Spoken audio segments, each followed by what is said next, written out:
चलो बच्चों, तो देखना पीएमसी की हम लोग अगली क्लास देखते हैं आज। तो आज हम लोग सब ना वर्ड वाले प्रॉब्लम्स के बारे में थोड़ा बात करेंगे और कुछ एक दो नए कंसेप्ट्स के बारे में।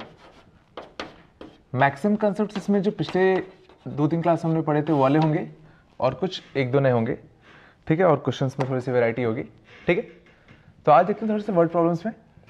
तो जैसे ना मान लो क्वेश्चन होता arrange the letters of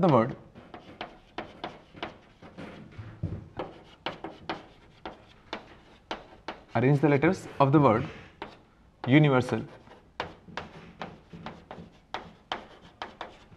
to form new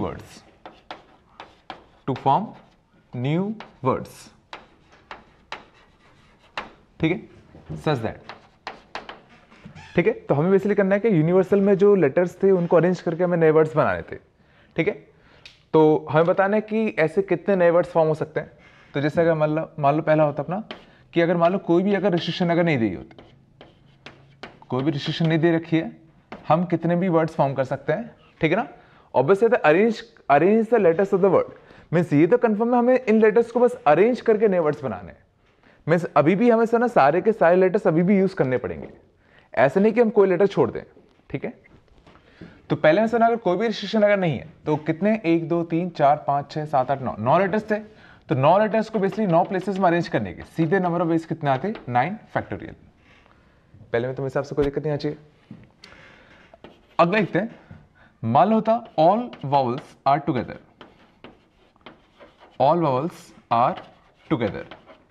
तो ना सारे वावल्स साथ में होने चाहिए। चाहो तो तुम लोग साथ साथ में करते चलो, ठीक है। तो सारे वावल्स साथ में होने चाहिए। तो वावल्स कितने हमारे पास 1 2 3 4 वावल्स थे। तो इन चारों को बांध देते हैं। तो इन चारों को बांधोगे तो एक एंटिटी, और 9 में से 4 चले गए तो बचे 5 ही। तो 5 एंटिटी वो और एक पूरा वावल की एक एंटिटी 6। तो टोटल कितनी एंटिटीज होगी 6। उनको अरेंज करने का 6 फैक्टोरियल। और जो 4 वावल्स थे उनको मैं आपस में अरेंज कर सकता था, तो उनको आपस में अरेंज करने का कितना होता तुम्हारा 4 फैक्टोरियल, ठीक है ना। कोई दिक्कत नहीं होगी मेरे हिसाब से, ठीक है। तो 4 वावल्स थे और कॉन्सोनेंट्स तुम्हारे कितने थे इसमें 5 थे, ठीक है। मान लो क्वेश्चन अगर होता U and N should come together,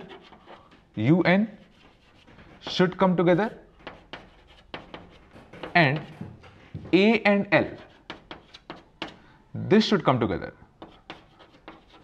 they should come together too। समझ गया क्वेश्चन क्या है कि U और N जो है ये दोनों साथ में आने चाहिए और A और L जो थे ये दोनों भी साथ में आने चाहिए। लेकिन ऐसा कहीं भी नहीं लिखा कि ये चारों साथ में आने चाहिए। आ भी सकते हैं, नहीं भी आ सकता, मुझसे फर्क नहीं पड़ता। बस हमें किससे मतलब ये दो साथ में और ये दो साथ में है। तो सिंपली जिन दो को साथ में आना होता है सिंपली उनको बांध दो। तो हम क्या करेंगे U और N को बांध देंगे एक एंटिटी, A और L को बांध देंगे अनदर एंटिटी, और इनके अलावा बचे कितने तो 1 2 3 4 चले गए, बच्चे कितने 9 में से 4 गए कितने 5। तो 5 एंटिटी वो, छठवां एंटिटी, सातवां एंटिटी। तो इन सातों चीजों को अरेंज करने के तरीके कितने होंगे 7 फैक्टोरियल। लेकिन ये U और N ने जो बांधे थे ये आपस में अरेंज हो सकते थे, तो इनके आपस में अरेंज होने का 2 फैक्टोरियल। ये जो A और L थे ये भी आपस में अरेंज हो सकते थे, तो इनका भी अरेंज होने का 2 फैक्टोरियल। समझ गए ना, जिनको साथ में आना था सिंपली हमने क्या किया, उन सबको बांध दिया। ये चला। मान लो होता एग्जैक्टली 2 letters comes between मान लो होता U and V। U and V के बीच में एग्जैक्टली 2 लेटर्स आने चाहिए। मीन जैसे U A L फिर V, तो U और V के बीच में एग्जैक्टली 2 लेटर्स होने चाहिए। तो सिंपली क्या करेंगे, पहले हम ये देखते हैं कि U और V के बीच में 2 लेटर्स आने हैं। तो क्वेश्चन है ये जो 2 लेटर्स थे वो कौन से थे। तो सर ना बचे कितने, तो U और V तो देखो ऑब्वियस बात नहीं आएंगे, तो इनके अलावा बचे कितने 7। तो इन 7 में से वो कौन से 2 हैं जो यहां पे आएंगे, पहले हमें वो सोचना पड़ेगा। तो 7C2 से पहले हम ये सोच लेते हैं कि वो कौन से 2 थे जिनको मुझे यहां बिठाना था। ये चला। अब मान लो मैंने चूज कर लिया कुछ भी 2, मान लेते मैंने चूज कर लिया एक R को एक L को, कि भाई R और L को यहां बैठना है। ये समझ गए। अब आर और एल को यहां बैठना था, ये हमने सोच लिया। तो मान लेते जो भी दो एंटिटीज हमने सोची उनको यहां बिठा दिया। अब हम लोग क्या करेंगे, इन चारों को बांध देंगे। हमें ये तो चाहिए था कि u और v के बीच में एग्जैक्टली दो लोग आए, तो पहले हमने दो लोग चूज किए किनको इनके बीच में आना है, उन दोनों को यहां रख के इन चारों को बांध दिया। अब इन चारों को बांधते हुए सबको अरेंज कर देते हैं। तो ये चार एक एंटिटी और बचे पांच एक एंटिटी, तो पांच और एक एंटिटीज कितने, 6। तो इन 6 एंटिटीज को अरेंज करने का 6 फैक्टोरियल, कोई दिक्कत नहीं। अब समझना u और v के बीच में ये दोनों आने चाहिए।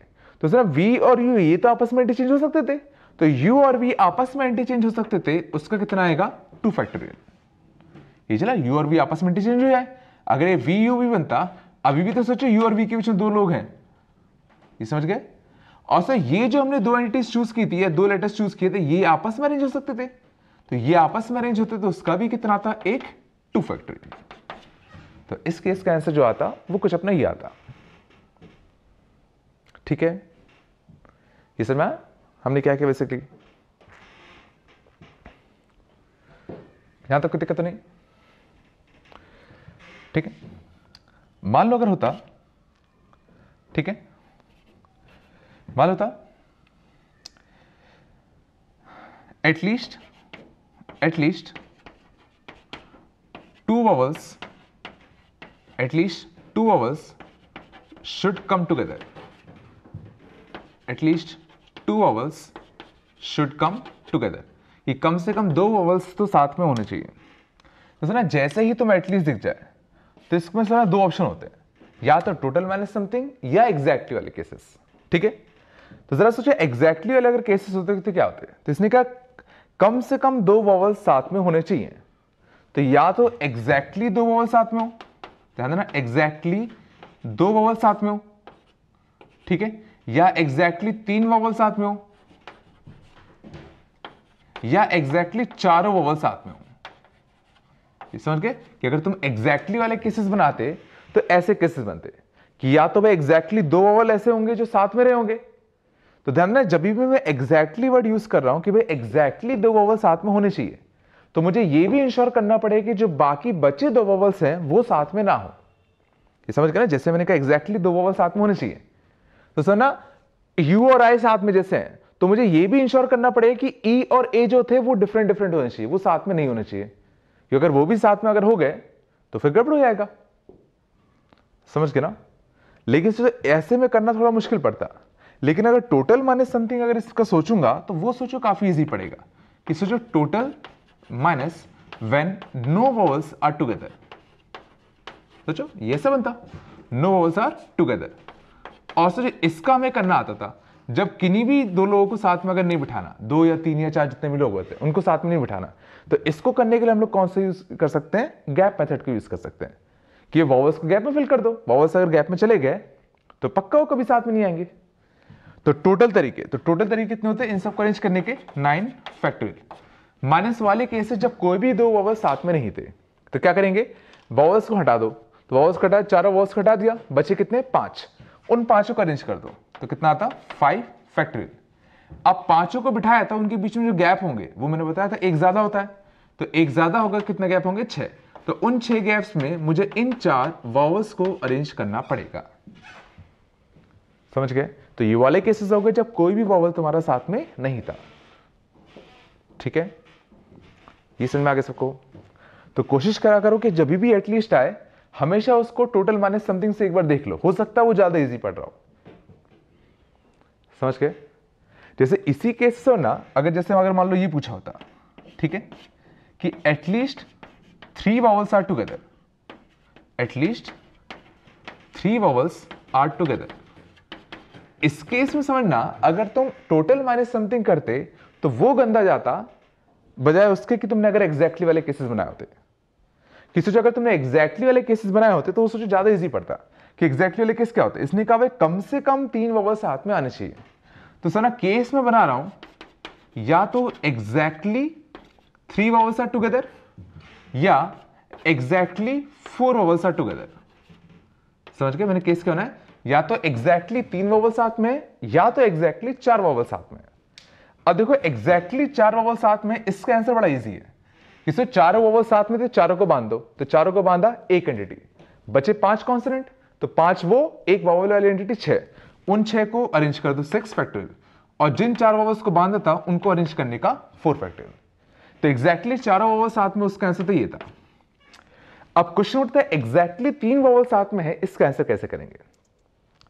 तो इसको करने के लिए देखना मैं क्या कर रहा हूं। तो इसको करने के लिए ये अच्छा बनेगा, देखो ये काफी अच्छा बनेगा। Exactly 3 vowels are together.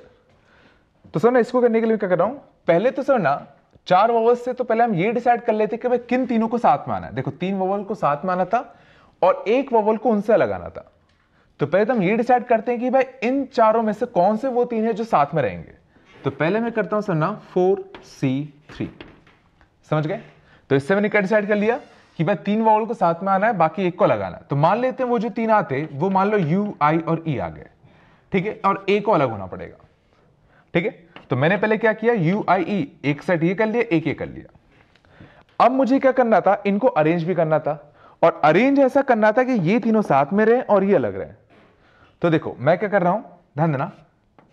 तो अब जरा ये फील करने की कोशिश करो, मुझे बेसिकली इस एंटिटी को इस एंटिटी से दूर रखना है। सोचो, इसको मैं एक एंटिटी कहूं, इसको एक एंटिटी कहूं, तो क्वेश्चन यही तो हो गया कि ये एक एंटिटी, ये एक एंटिटी, और बाकी बचे 5 कॉन्स्टेंट। सोचो बाकी 5 एंटिटी ये कॉन्स्टेंट वाले, तो 5 एंटिटीज ये छठवां, ये सातवां।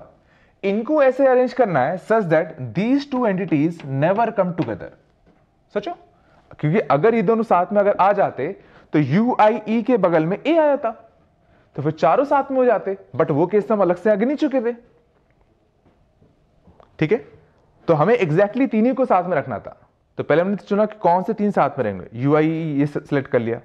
अब ये जो एंटिटी और ये जो एंटिटी, इन दोनों को कभी भी साथ में नहीं आना, और जिन भी चीजों को साथ में नहीं आना होता तो सिंपली हम लोग क्या करेंगे उस केस में, गैप मेथड का यूज कर लेंगे।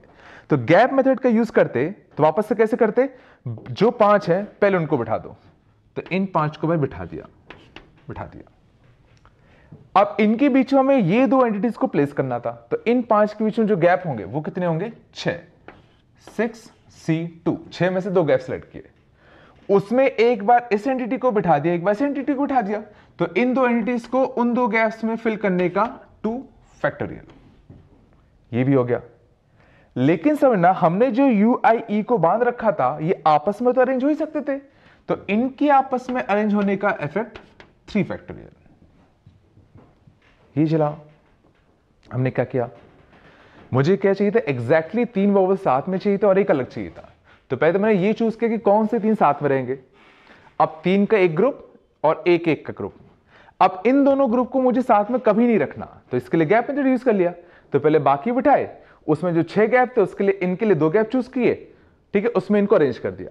लेकिन ये जो U, I, E थे वो आपस में अरेंज हो सकते थे, तो एक उसका 3 फैक्टोरियल भी आएगा अपना। ये समझ में आया, ठीक है, यहां तक कोई दिक्कत नहीं किसी को, ठीक है, आगे चले, चलो और देखना। और जिससे अगर मान लो होता,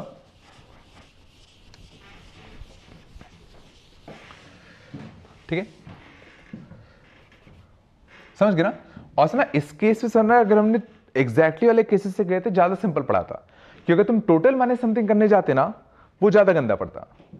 नहीं तो ट्राई करने की कोशिश करना, ठीक है, देखना आंसर मैच कर रहा है कि नहीं कर रहा।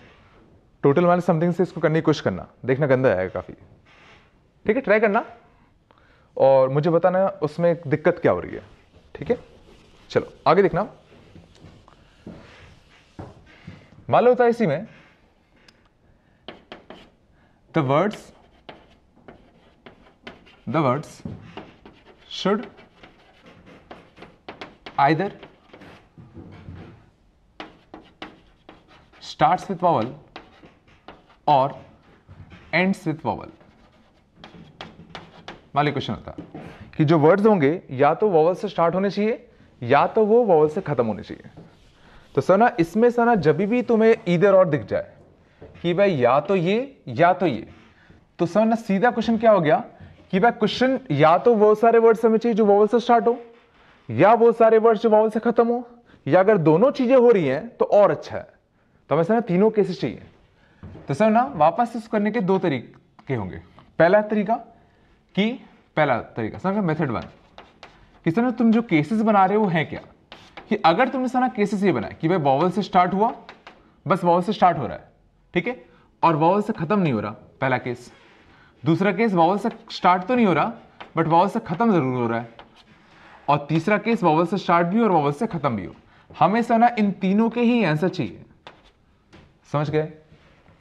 तो पहला केस है ना वॉवल से स्टार्ट हो, तो वॉवल से स्टार्ट हो और वॉवल से खत्म ना हो। तो वॉवल से स्टार्ट होने के तो वॉवल्स कितने थे, 4। वॉवल से खत्म ना हो मींस कॉन्सोनेंट से खत्म हो, तो कॉन्सोनेंट से खत्म होने के तरीके कितने, 5। अब ये भी हो गया, ये भी हो गया, बाकी जो बचे 7 हैं वो कैसे भी अरेंज हो जाए, तो इसका कितना आएगा 7 फैक्टोरियल। या अगला वॉवल से खत्म ना हो, सॉरी वॉवल से स्टार्ट ना हो मींस कॉन्सोनेंट से स्टार्ट हो, तो कॉन्सोनेंट से स्टार्ट होने के कितने तरीके, 5। वॉवल से खत्म हो तो वॉवल कितने थे, 4, बाकी बचे 7, कोई दिक्कत नहीं, सीधा कितना आएगा 7 फैक्टोरियल। अगला वॉवल से स्टार्ट और वॉवल से ही खत्म हो, तो वॉवल से स्टार्ट होने का 4, दूसरा वॉवल, तो एक वॉवल यहां जा चुका है, तो इस वाले को वॉवल से भरने का तरीका कितना, 3, बचे कितने 7 फैक्टोरियल। तो आंसर कितना है तुम्हारा 7 फैक्टोरियल, कॉमन ले लो, 5 4 20, 40, 40 और 12 52, ये इसका आंसर होता। समझ गए कि अगर तुमने केसेस अगर ये बनाए होते तो, मान लो अगर तुमने केसेस अगर ये बना लिए होते मेथड 2, कि तुमने सोचो केस ये बनाया कि भाई क्यों ना पहले हम वो सारे वर्ड्स देखते हैं जो वॉवल से स्टार्ट हो रहे हो, सर क्या ना, तुमने खाली वो सारे वर्ड्स देखे जो वॉवल से स्टार्ट हुए, तुमने एंडिंग के बारे में नहीं सोचा। प्लस वो वाले केसेस जब वॉवल से खत्म हो, तुमने स्टार्टिंग से फर्क नहीं पड़ा, बस तुमने ये देखा कि भाई खत्म वॉवल से होना चाहिए, ठीक है। तो मान लो इसके देखते हैं कि वॉवल से स्टार्ट हो, तो तुम्हें बस इससे मतलब है कि बस वॉवल से स्टार्ट होना चाहिए, तो वॉवल से स्टार्ट करने का तो इसके जो नंबर ऑफ तरीके होंगे ये कितने होंगे, 4। बाकी से होना तुम्हें बाकी से मतलब ही नहीं है, तो बाकी से मतलब ही नहीं है, तो बाकी 8 को अरेंज करने का कितना, 8 फैक्टोरियल। प्लस तुमने कहा कि वॉवल से बस खत्म होना चाहिए, तो वॉवल से खत्म होना चाहिए, तो लास्ट पे इसको वॉवल से भरने के तरीके कितने थे, 4, बाकी 8 से तो मतलब ही नहीं है, तो इसका भी कितना आएगा, इंटू कितना, 8 फैक्टोरियल। लेकिन समझना जब तुमने ऐसा किया तो समझना कुछ केस रिपीट हो गए। कौन से केस, तुमने सोचा, ये सोचा बस वॉवल से स्टार्ट होना चाहिए, तुम्हें खत्म से मतलब ही नहीं था, तो सोचो इसके अंदर तुमने ऑटोमेटिकली 2 केस ले लिए, जब वॉवल से स्टार्ट हो रहा था वॉवल से खत्म हो रहा था, या जब वॉवल से स्टार्ट हो रहा था और कॉन्सोनेंट से खत्म हो रहा था। सोचो ये दोनों केस इसमें इंक्लूडेड होंगे, ये दोनों में सोचो वॉवल से स्टार्ट हो रहा है। सोचो ये जो 8 फैक्टोरियल इंटू 4 है, इसमें सोचो इस टाइप के भी वर्ड्स होंगे जिसमें वॉवल से स्टार्ट और वॉवल से खत्म हो, और वॉवल से स्टार्ट और कॉन्सोनेंट से खत्म हो। सिमिलर ये जो तुमने केस बनाया कि वॉवल से खत्म होना चाहिए, इसमें भी सोचो 2 केस इंक्लूडेड होंगे। देखो वॉवल से खत्म तो ही रहा है, बट तुम्हें स्टार्टिंग से मतलब नहीं था, तो वॉवल भी हो सकता था, कॉन्सोनेंट भी हो सकता था, तो सर ये दोनों ही केस सोचो इसमें इंक्लूडेड होंगे। तो अगर तुमने आंसर सीधा इन दोनों का अगर सम कर दिया होता, तो सोचो बेसिकली ये चारों केसेस के आंसर का सम तुम आंसर देते। लेकिन सोचो इसमें ये जो केस था वो यहां भी आ गया, यहां भी आ गया, तो वो जो वर्ड्स थे ना जो वॉवल से स्टार्ट हो रहे थे और वॉवल से खत्म हो रहे थे, उनकी काउंटिंग तुमने इसमें भी कर ली होगी, इसमें भी कर ली होगी, तो उनकी काउंटिंग तुमने 2-2 बार कर ली होगी। तो मुझे क्या करना पड़ेगा, एक बार उनकी काउंटिंग को कम करना पड़ेगा। तो जब वॉवल से स्टार्ट हो और वॉवल से ही खत्म हो, तो वॉवल से स्टार्ट हो 4, वॉवल से ही खत्म हो 3, बाकी बचे कितने, 7 फैक्टोरियल। इसको समझना, इसमें से मुझे माइनस करना पड़ेगा। और देखो तो 8 फैक्टोरियल को मैं 7 फैक्टोरियल इंटू 8 लिख दूं, तो 7 फैक्टोरियल सब में से कॉमन ले लो, ठीक है। तो 7 इंटू 4 74, 28 28 56, 56 माइनस का कितना, 12, सही किया ना, मतलब मैंने यहां कुछ गलत किया है। 20 20 40 40 12 52, सब सही किया। 7 4 सॉरी 8 और 4 आएगा ना, 32 32 सॉरी 32 32 64 64 माइनस कितना, 12, देखो वही आएगा 52 इंटू कितना, 7 फैक्टोरियल। समझ गए। तो डिपेंड करता है कि तुम केसेस बनाते क्या हो, समझ गए ना। तो केसेस या तो सोच समझ के बनाओ, या अगर ऐसे भी बना रहे हो तो बस इतने याद रखो कि कुछ केसेस रिपीट होंगे तो वो तुम्हें माइनस करने पड़ेंगे, ठीक है। तो अगर ये याद है तो ऐसे भी कर सकते हो, कोई बड़ी बात नहीं है, ठीक है ना। या तीसरा मेथड जो सबसे अच्छा है कि भाई इसने कहा कि भाई हमें वो सारे वर्ड्स चाहिए जो या तो वॉवल से स्टार्ट हो या वॉवल से खत्म हो, मींस या तो वॉवल शुरुआत में आ जाए या वॉवल लास्ट में आ जाए, या दोनों में आ जाए तो और अच्छा है। तो हमें कौन सा नहीं चाहिए, तो हमें सोचो वही तो नहीं चाहिए थे, जब स्टार्ट भी कॉन्सोनेंट से हो, स्टार्ट भी कांस्टेंट से हो और खत्म भी कांस्टेंट से हो, यही तो हमें नहीं चाहिए थे, तो क्यों ना टोटल में से इसको माइनस कर दो। तो 9 फैक्टोरियल माइनस कांस्टेंट से स्टार्ट हो 5, कांस्टेंट से खत्म हो 4, बाकी 7 में कोई दिक्कत नहीं। ये 7 फैक्टोरियल कॉमन ले लो, यहां से कितना आएगा 9 और 8 72, 72 माइनस का 20 कितना आएगा 52 इंटू कितना 7 फैक्टोरियल। समझ गए? तरीका समझ में इधर और वाले करते कैसे हैं देखा? और बताओ, देखो जैसा कि हमारा क्वेश्चन होता इधर u and n are together और e a l are together। तो सुना, अब देखो इसमें क्या करेंगे, तो इसने कहा या तो u और n साथ में हो या तो e a और l ये साथ में हो। तो इसका मतलब क्या है कि या तो किसी वर्ड में u और a साथ में, u और n साथ में दिख रहे हैं तो वो सारे वर्ड्स हमें काउंट करने हैं, या अगर ऐसा कोई वर्ड दिख जाए जिसमें ई ए और एल ये दोनों साथ में तो वो वाले वर्ड्स हमें काउंट करने हैं। और अगर सोचो दोनों ही साथ में दिख रहे हैं तो और ही अच्छी बात है। ये समझना, इसमें मैं क्या कर रहा हूं, तो इस बार समझना ऐसे वाले केसेस बनाना मुश्किल पड़ेंगे। जैसे ना इस बार मैं केस क्या बना रहा हूं कि पहले मैं वो सारे वर्ड्स देख लेता हूं जिसमें यू और एन साथ में। देखो ईदर और का क्वेश्चन है, तो ईदर दिस और दिस, ठीक है। तो इसको करने का सबसे अच्छा तरीका जो होता है वो जनरली यही होता है, ये वाला दूसरा वाला। अभी बता रहा हूं कैसे। कि सर ना पहले तो तुम वो सारे वर्ड्स गिन लो जिसमें यू और एन साथ में थे, ठीक है, प्लस फिर वो सारे वर्ड्स गिन लो जिसमें ई ए और एल ये साथ में थे। समझ गए? तो सोचो तुमने कुछ ये वाले वर्ड्स गिने होंगे जिसमें यू और एन साथ में होंगे, बहुत सारे ऐसे वर्ड्स आ गए होंगे, बहुत सारे ऐसे वर्ड्स आएंगे जिसमें ई ए और एल साथ में होंगे। लेकिन सोचो ऐसे भी बहुत सारे वर्ड्स होंगे जिसमें यू और एन दोनों साथ में थे और ये भी दोनों तीनों साथ में थे। तो जो ऐसे वर्ड्स सोचो इसमें भी आए होते और ऐसे वर्ड्स इसमें भी आए होते, ये चला, ऐसे वर्ड्स जिसमें ये भी साथ में हो और ये भी साथ में हो, वो सोचो इस वाले कॉलम में भी आएंगे और इस वाले कॉलम में भी आएंगे। ये फिल करने की कोशिश करो, तो उनकी काउंटिंग सोचो दो बार हो गई होगी। तो हमें क्या करना पड़ेगा, वो केस माइनस करने पड़ेंगे जब यू और एन भी साथ में थे एंड ई ए और एल ये भी साथ में थे। ये सोचने की कोशिश करो, इसको ऐसे फील करो कि जितने भी सोचो यू और ऐसे वर्ड्स थे जिसमें यू और एन साथ में थे उन सबको तुमने यहां लिख दिया। समझ? जितने भी ऐसे वर्ड्स बनते यू और एन जिसमें साथ में उनको तुमने यहां लिखा। ऐसे बहुत सारे वर्ड जिसमें ई ए और एल साथ में दिख रहे थे उनको तुमने यहां लिखा। समझ गए? अब जरा ये फील करने की कोशिश करो कि ऐसे वर्ड जिसमें यू और एन भी साथ में थे उसमें से कभी ना कभी ऐसे भी तो लेटर्स आ रहे होंगे, वर्ड्स आ रहे जिसमें ई ए और एल भी साथ में दिख गए होंगे। यहां पे इस वाले कॉलम में सोचो बहुत सारे ऐसे भी वर्ड्स दिख गए होंगे जिसमें यू और एन भी साथ में दिख गए होंगे। और सोचो वो जो वर्ड्स थे वो इसमें भी और इसमें भी दोनों में कॉमन थे। तो एक बार तो उनकी काउंटिंग कम करनी पड़ेगी ना हमें। तो एक बार मैंने क्या किया, ऐसे सारे वर्ड्स की काउंटिंग कम कर दी। तो देखो वो सारे वर्ड जिसमें यू और एन साथ में थे तो इन दोनों को बांध दो, तो 9 में से 2 गए तो बचे 7 और ये पूरी एक एंटिटी 8। अब तो करना आता होगा। तो इन 8 एंटिटीज को अरेंज करने का 8 फैक्टोरियल, और यू और एन आपस में अरेंज हो सकते थे, उसका कितना आएगा 2 फैक्टोरियल।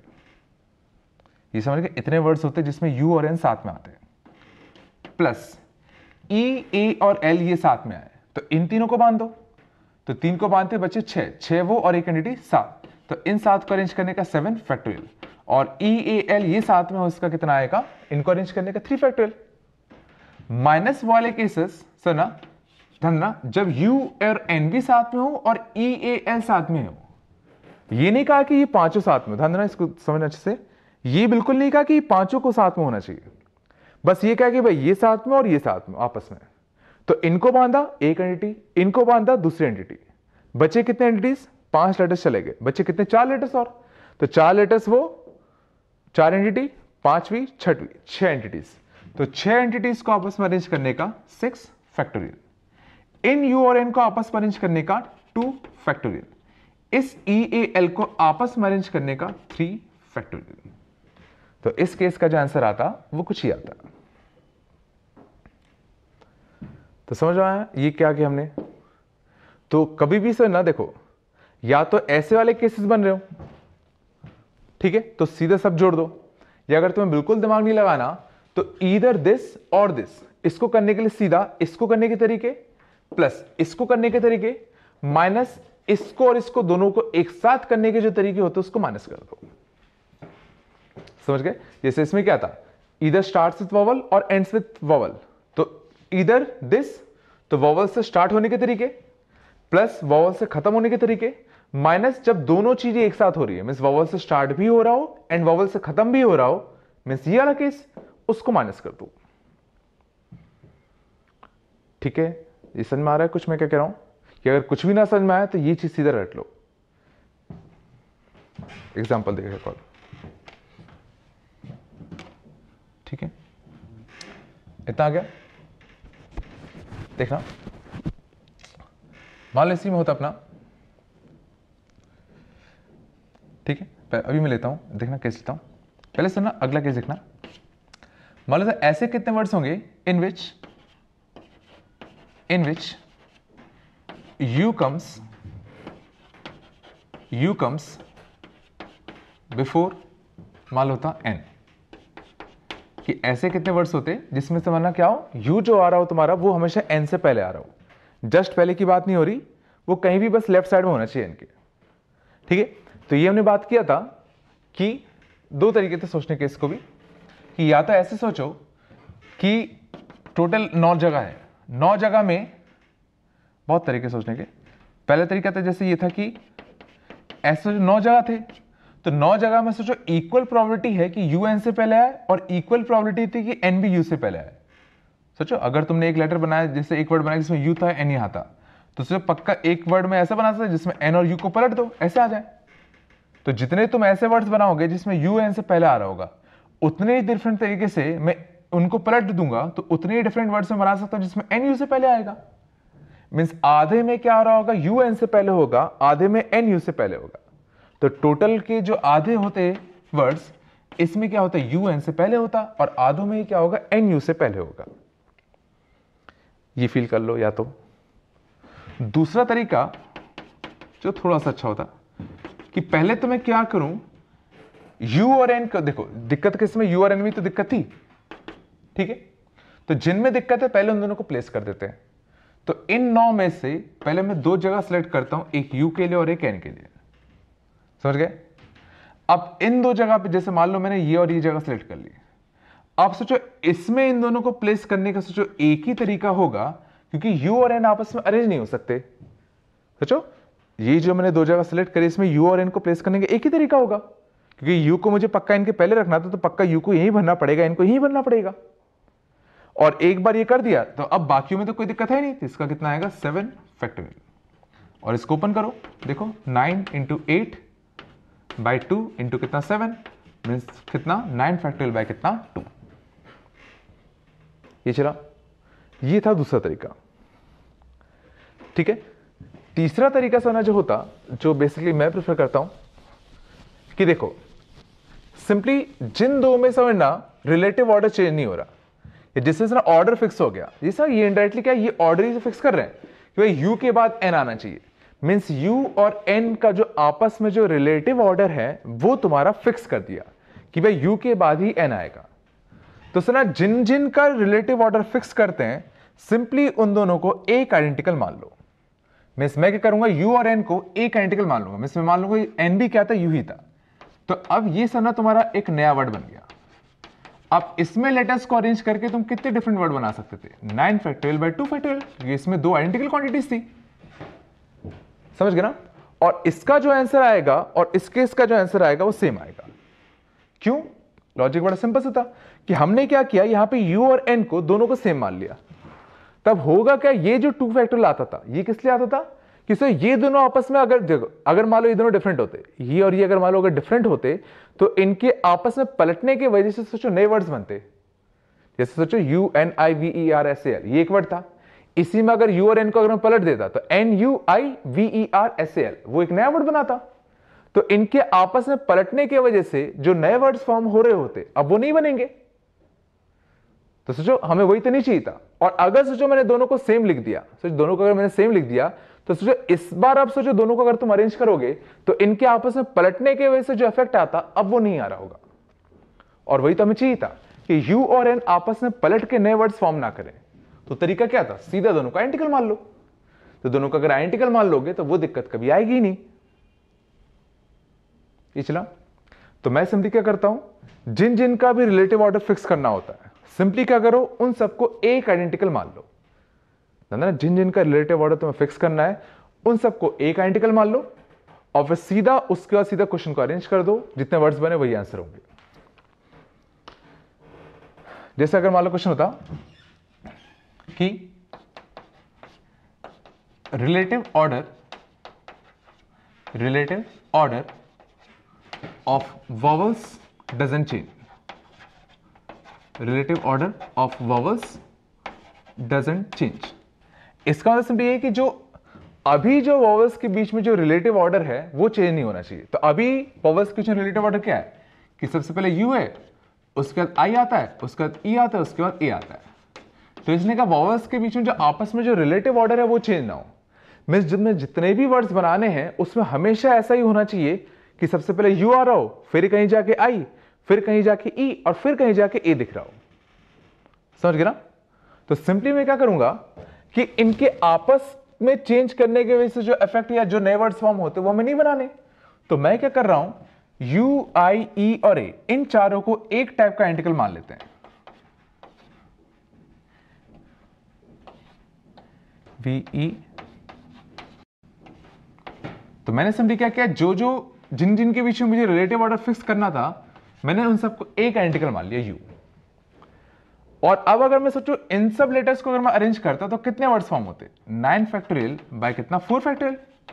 और सो ये जो आंसर आया उसमें सोचो इन चारों के आपस में अरेंजमेंट की वजह से जो इफेक्ट आता वो इसमें नहीं आ रहा होगा इस आंसर में।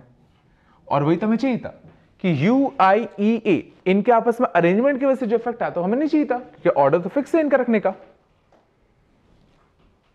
ये चला एक तरीका ये था। या तो तुम्हें अगर करना होता तो पहले क्यों ना 9 में से 4 जगह चूज कर लो यू, आई, ई और ए के लिए।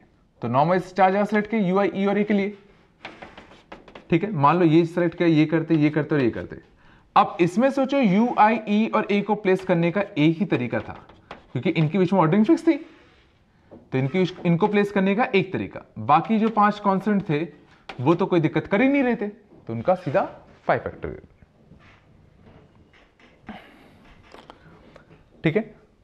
हाँ, और बुक्स वगैरह में बहुत सारे फॉर्मुलेज वगैरह दिए, वो मत पढ़ना, सीधा इनको करने की कोशिश करो, सोचने की कोशिश करो।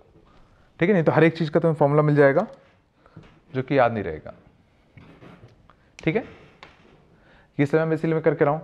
मैं सिंपल सा लॉजिक क्या है कि जिन जिन के बीच में भी रिलेटिव ऑर्डर फिक्स है, सिंपली क्या करो, उन सबको तुम एक आइडेंटिकल मान लो। तो एक आइडेंटिकल मान के जो आंसर आएगा सीधा वही हो जाएगा। ठीक है, लॉजिक समझ में आया हो या ना आया हो ये याद होना चाहिए। ठीक है, मतलब मैं तो ऐसे करूंगा, अब बाकी देख लो जो तुम्हें अच्छा लग रहा हो। चलो यहां तक आ गए सबको, और देखना इसी में ले लेता हूं जैसे समझना। ठीक है, अब मान लो क्वेश्चन होता, याद है ना, मान लो क्वेश्चन होता u कम्स बिफोर आई, या u के बाद i आना चाहिए एंड e के बाद a आना चाहिए। मान लो क्वेश्चन होता कि ऐसे कितने वर्ड्स होंगे जिसमें u के बाद i दिख रहा हो और e के बाद a दिख रहा हो। समझ गए ना? जैसे यूनिवर्सल ही देख लो, यूनिवर्सल में u के बाद i आता है और e के बाद a आता है। ये नहीं कहा जस्ट पहले, है ना, कहीं अब आ जाए। तो सिंपली क्या करोगे, इन दोनों के बीच में देखो ऑर्डर फिक्स है, ध्यान देना, ये बिल्कुल एक वैलिड वर्ड होगा, u, e, i, a और जो भी बचे हुए एस एल, समझ गए ना, n। ये सोचो बिल्कुल एक वैलिड वर्ड होगा इस केस के लिए। क्यों? क्योंकि u के बाद i आ रहा है और e के बाद a आ रहा है। ध्यान देना, u और e के बीच में कोई भी ऑर्डर के बारे में बात नहीं करी, हमें उससे मतलब ही नहीं है, हमें बस इन दोनों से आपस में मतलब था, इन दोनों का आपस में मतलब था, इनका इनसे मतलब कुछ भी हमें फर्क नहीं पड़ता। ये चला। तो इस बार सर ने इसने कहा कि भाई u के बाद i आना चाहिए, तो ये सोचने की कोशिश करो कि इनके बीच में जो रिलेटिव ऑर्डर था वो फिक्स था। तो मैं क्या करूंगा, इन दोनों को मैं मानूंगा एक आइडेंटिकल a और a, और इनके बीच में सोचो एक ऑर्डर फिक्स था, तो इन दोनों को समझना मैं दूसरा आइडेंटिकल मानूंगा b और b। ये चला।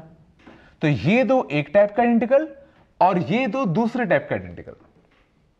तो अब सोचो टोटल जो वर्ड होता यूनिवर्सल, उसमें सोचो क्या होता, उसमें मैंने क्या किया, इसको माना ए और इसको मैंने माना बी और बी, तो टोटल 9 लेटर्स थे। तो इनको अरेंज करने का 9 फैक्टोरियल बाय ये दो एक टाइप का इंटीग्रल और ये दो एक टाइप का इंटीग्रल, तो इसका जो आंसर आता वो कुछ ये आता। ठीक है, ये समझ में आया कि जिन दो के बीच में रिलेटिव ऑर्डर फिक्स हो सिंपली उन सबको आइडेंटिकल मानेंगे। समझ गए, क्यों हमें इन दोनों का अरेंजमेंट नहीं करना था, तो इन दोनों के अरेंजमेंट की वजह से क्या होता है, एक टू फैक्टोरियल का इफेक्ट आता। हमें इन दोनों का अरेंजमेंट नहीं करना था, तो इनकी वजह से भी एक टू फैक्टोरियल का इफेक्ट आता। ये चल गया सबको, ठीक है, यहां तो कोई दिक्कत नहीं। मान लो होता और देखो, ठीक है, मान लो क्वेश्चन होता, ध्यान देना, और ये सर ना इसमें था क्वेश्चन ये भी होना चाहिए एंड ये भी होना चाहिए, मीन्स हर एक पॉइंट में सर ना, समझ गए ना, ये भी हो और ये भी हो, दोनों एक साथ हो, इसलिए हमने ये कर दिया। ठीक है, जैसा कि मान लो क्वेश्चन होता, सोचो u के बाद सोचो e आना चाहिए, मान लो क्वेश्चन होता u के बाद e आना चाहिए एंड e के बाद a आना चाहिए। ठीक, जैसे अगर मान लो क्वेश्चन होता कि ऐसे कितने वर्ड्स हो जिसमें u के बाद e और e के बाद a हो, तो इस बार समझना इन दोनों को a का आइडेंटिकल a और a और इन दोनों को a का आइडेंटिकल b और b हम लोग नहीं मान सकते। ये सोचो ये e और ये e तो सेम ही है, ये चला। तो इस बार अगर तुम सोचो आंसर अगर ये कह देते 9 फैक्टोरियल बाय 2 फैक्टोरियल 2 फैक्टोरियल, तो ध्यान देना ये गलत होता, क्योंकि इस बार सोचो इसने कहा कि u के बाद e होना चाहिए और इसने कहा e के बाद a होना चाहिए, तो इनडायरेक्टली सोचो एक ये लॉजिक बन चुका है कि भाई u के बाद e और e के बाद ही a हो, मींस इस बार से ना इन तीनों के बीच में ना एक रिलेटिव ऑर्डर फिक्स हो चुका था, और चूंकि इन तीनों के बीच में एक रिलेटिव ऑर्डर फिक्स हो चुका है, तो मैं क्या करूंगा, इन तीनों को एक आइडेंटिकल मानूंगा। तो इन तीनों को एक आइडेंटिकल मानते, तो आंसर जो आता कितना आता, 9 फैक्टोरियल बाय कितना, 3 फैक्टोरियल। इस केस का जो आंसर होता वो ये आता।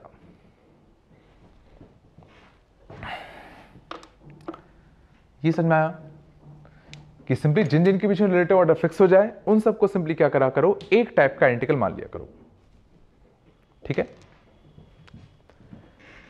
तो जैसे समझना, अगर मान लो क्वेश्चन होता है ना, इधर u के बाद i आए और e के बाद a आए, मान लो अगर ये क्वेश्चन होता कि या तो ये हो या तो ये हो, तो इसका आंसर हम लोग कैसे लिखते हैं, इस चीज के होने के तरीके प्लस दूसरी वाली चीज के होने के तरीके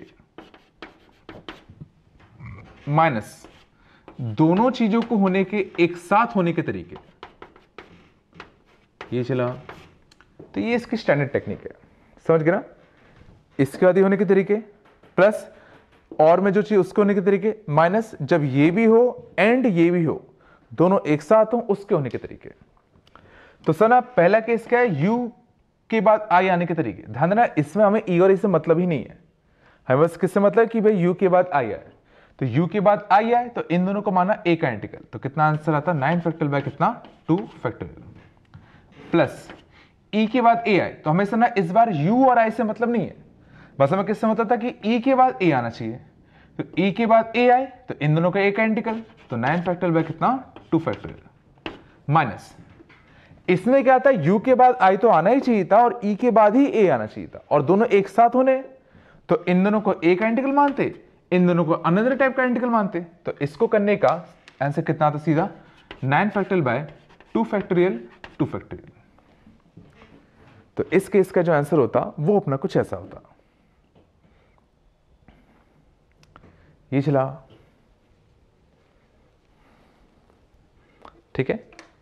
तो ये समझ में आया कि ईदर और वाले क्वेश्चन कैसे करना है, पहला। दूसरा, अगर कभी भी आइडेंटिकल टाइप की कोई चीजें आ जाए तो उनको कैसे डील करना है, समझ गए।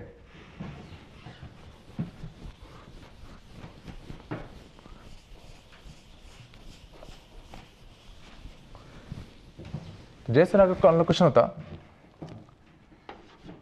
कि इधर ना, इधर vowels come together, either all vowels come together or relative order of consonants doesn't change. जैसे मान लो कुछ नहीं होता, या तो सारे वॉवल साथ में आ जाए या तो कॉन्सोनेंट्स के बीच का जो रिलेटिव ऑर्डर है वो चेंज ना हो। तो कैसे करेंगे? ईदर ऑर्डर का क्वेश्चन है तो इस चीज को होने के टोटल तरीके, तो ऑल वॉवल्स कम टुगेदर, ठीक है, इसके प्लस दूसरे काम को करने के तरीके, तो relative order of vowels sorry consonants doesn't change, इसके करने के तरीके, माइनस दोनों को एक साथ करने के तरीके, तो सारे वॉवल साथ में है and relative order of consonant ये भी चेंज ना हो, दोनों को एक साथ करने के तरीके क्या कर देंगे? माइनस कर देंगे। तो सारे वॉवल साथ में आने के तरीके 4 थे, चारों को बांधा, 5 कॉन्सोनेंट, एक ये 6, तो कितना आता? 6 फैक्टोरियल इंटू कितना? 4 factorial, plus relative order of consonants doesn't change, तो कितने कॉन्सोनेंट्स थे? 5, उन सब के बीच का जो आपस में ऑर्डर था वो चेंज ना हो, तो उन सबको माना एक आइडेंटिकल, तो टोटल थे 9 फैक्टोरियल अपॉन पांचों को एक आइडेंटिकल माना था, तो बाय कितना? 5 फैक्टोरियल माइनस। अब समझना ये क्या कह रहा है, अब हमें वो सारे वर्ड सीधे सीधे सारे के सारे वॉवल्स तो साथ में हुई और उनमें जो कॉन्सोनेंट्स थे उनका ऑर्डर भी चेंज ना हो। अब इसका सोचो, इसको कैसे करते कि सारे के सारे वॉवल्स भी साथ में हैं और कॉन्सोनेंट्स का ऑर्डर भी चेंज ना हो। तो ये तो कंफर्म है सारे वॉवल साथ में है, तो उन सबको बांध दिया, तो यू आई ई ए इन सबको बांध दिया, और बचे साना जो कॉन्सोनेंट्स थे, कॉन्सोनेंट्स कौन से बचे थे अपने? कॉन्सोनेंट्स बचे थे अपने NIVERSAL, ये कॉन्सोनेंट्स बचे थे। तो सना इनको तो साथ में आना ही था और इनके बीच सना जो रिलेटिव ऑर्डर था वो चेंज भी नहीं होना था। तो सिंपली क्या करेंगे, जिनको साथ में आना है उनको बांध दिया और जिनका रिलेटिव ऑर्डर चेंज नहीं होना उनको एक आइडेंटिकल मान लिया, और अब इन सबको अरेंज कर दो, तो 1 2 3 4 5 और ये एंटिटी 6, तो टोटल कितनी एंटिटीज थी? 6 एंटिटीज थी। लेकिन इसमें ये 5 आइडेंटिकल थे, लेकिन ये जो मैंने 4 बांधे थे ये आपस में तो अरेंज हो सकते थे, तो इसका आंसर ये आता। ठीक है, तो उम्मीद है ये सब समझ में आ गया होगा अच्छे से। ठीक है, यहां तक तो कोई दिक्कत नहीं किसी को? चलो आगे चलें।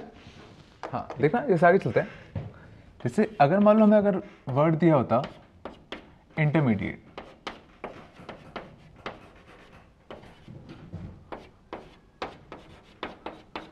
ठीक है, अब मान लो हमें इस वर्ड के जो लेटर्स थे उनको अरेंज करके डिफरेंट वर्ड्स फॉर्म करने होते।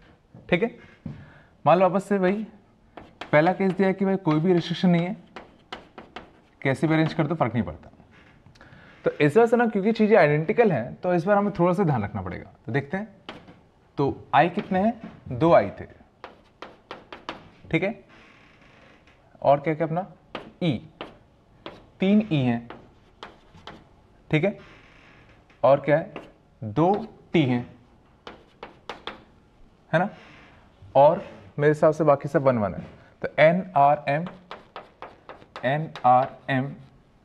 ठीक है ना, और क्या है? DA देख लेते हैं, 1 2 3 4 5 7 10 12, 1 2 3 4 5 6 7 8 9 10 11 12, सही है। ठीक है, तो ये 12 लेटर्स मेरे पास मौजूद थे, तो कोई भी दिक्कत नहीं, तो सीधा सबको अरेंज कर दो।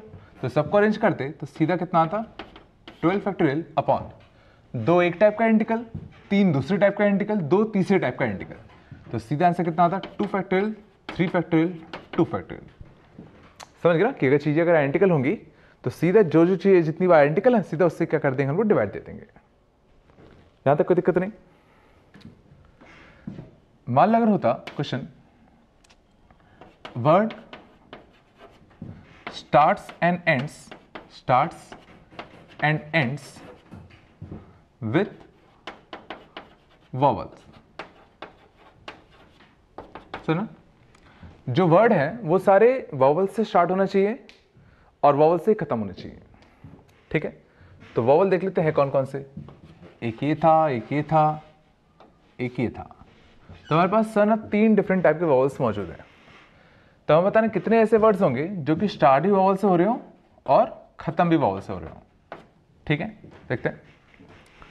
तो इसको देखने के लिए सुना, अब सुना इस बार हम लोग ये बहुत इजीली नहीं कर पाएंगे। देखना क्यों, देखो इस बार केसेस ही बनेंगे शायद, हाँ केसेस ही बनेंगे। देखना क्यों। अब जैसे अगर मैं अगर कहता कि देखो मेरे पास 3 वॉवल्स हैं, 1 2 3, मान लो अगर मैंने कह दिया कि भाई इस वाले प्लेस को भरने के मान लेते 3 तरीके होते, मान लो मैंने कह दिया, तो फिर क्वेश्चन उठेगा भाई इस वाले प्लेस को भरने के तरीके कितने हैं। सुना, अब सुना फर्क क्या पड़ेगा, अगर सोचो तुमने यहां पे अगर ए फिल कर दिया होता तो सोचो इस वाले प्लेस को भरने के लिए तुम्हारे पास 2 ही ऑप्शन बचते, एक ई से और एक आई से, तो 2 ही ऑप्शन बचते। लेकिन अगर तुमने सोचा अगर इस वाले प्लेस में जो 3 तरीके यूज किए उसमें अगर तुमने अगर आई से फिल कर दिया होता तो इस वाले के लिए सोचो अभी भी एक आई मौजूद था भरने के लिए, एक ई भी था एक ए भी था, उस केस में 3 तरीके आते। पिछला मैंने क्या कहा, तो इस बार से ना फर्क पड़ रहा है कि यहां पे कौन से जा रहा है। ठीक है, इसलिए समझना, मैं सर ना केस समझ गया ना, फर्क क्या पड़ रहा है अपना। तो इस बार सर ना मैं केस जो बना रहा हूं कुछ ऐसे बना रहा हूं कि या तो समझना, ध्यान देना, या तो इन दोनों जगह पे जो वॉवल्स गए, समझना इन दोनों ही जगह पे समझना जो वॉवल्स गए, ठीक है, अब उसमें फर्क पड़ जाएगा कि ई थे कि आई थे। ये तो गंदा बन जाएगा क्वेश्चन देखना अच्छा बन जाएगा। याला पहले तो समझना मैं वाला केस बना था जब यहां पे जो वॉवल गया V1 और यहां पे जो वॉवल गया V2, उसमें भी केस बन जाएंगे। ये तो बहुत सारे केस बन जाएंगे इस केस में, हाँ ये तो गंदा बन जाएगा क्वेश्चन। चलो अब ले लिया तो करना पड़ेगा। ठीक है, तो सुना पहला केस मैं बनाता हूं कि सीधा ग्रुप ही बना लो, एक आई और ए हम लोग भर रहे हैं। समझ गए, ये जो आखिरी 2 पोजीशंस है ना, इसमें एक आई भरा एक ए भरा। ठीक है, तो क्वेश्चन उठता है आई और ए, आई ए ऐसे भरेंगे या ए आई भरेंगे। सर इन दो जगह पे एक जगह आई भरना था एक जगह ए भरना था। ठीक है, तो उसको भरने के लिए सर ना अब क्वेश्चन उठा किस जगह आई किस जगह ए, तो सीधा आई और ए को आपस में अरेंज करने का। सर पहला केस हमने लिया कि एक साइड में आई था दूसरी साइड में ए था, तो इसका आंसर आई ए या ए आई, उसको करने के 2 तरीके। पहला, अब इसको करने के बाद टोटल यहां बचे कितनी 10 जगह, उन 10 में समझना ना, उन 10 में सोचो 3 ई मौजूद थे। सर उन 10 को अरेंज करोगे और उन 10 को समझ जब तुम अरेंज कर रहे होगे उसमें सोचो 3 ई मौजूद होंगे, 2 टी मौजूद होंगे और सना उन 10 में एक ही आई होगा क्योंकि एक आई सोचो यहां फिक्स हो चुका होगा। ये चला कि उस केस में एक ही आई होगा तो यहां पे 2 फैक्टोरियल आई की वजह से नहीं आएगा। ये चला, मैंने पहला केस क्या बनाया कि एक जगह आई था एक जगह ए था। ठीक है, तो क्वेश्चन उठा किस जगह आई किस जगह ए, तो 2C1। अब सना बाकी जो 10 को तुम अरेंज कर रहे थे उन 10 में सना 3 ई थे 2 टी थे और एक ही आई था, तो आई की वजह से ना 2 फैक्टोरियल अब नहीं आएगा। पहला केस लिया। दूसरा केस जो स्टार्टिंग और एंड पॉइंट थे उसमें ई और ए को हमने फिल किया। ई और ए को हमने फिल किया, तो ई और ए को फिल करते तो ई ए या तो ए ई, तो वापस से 2C1 होता कि भाई ई ए भरा या ए ई भरा, पहला।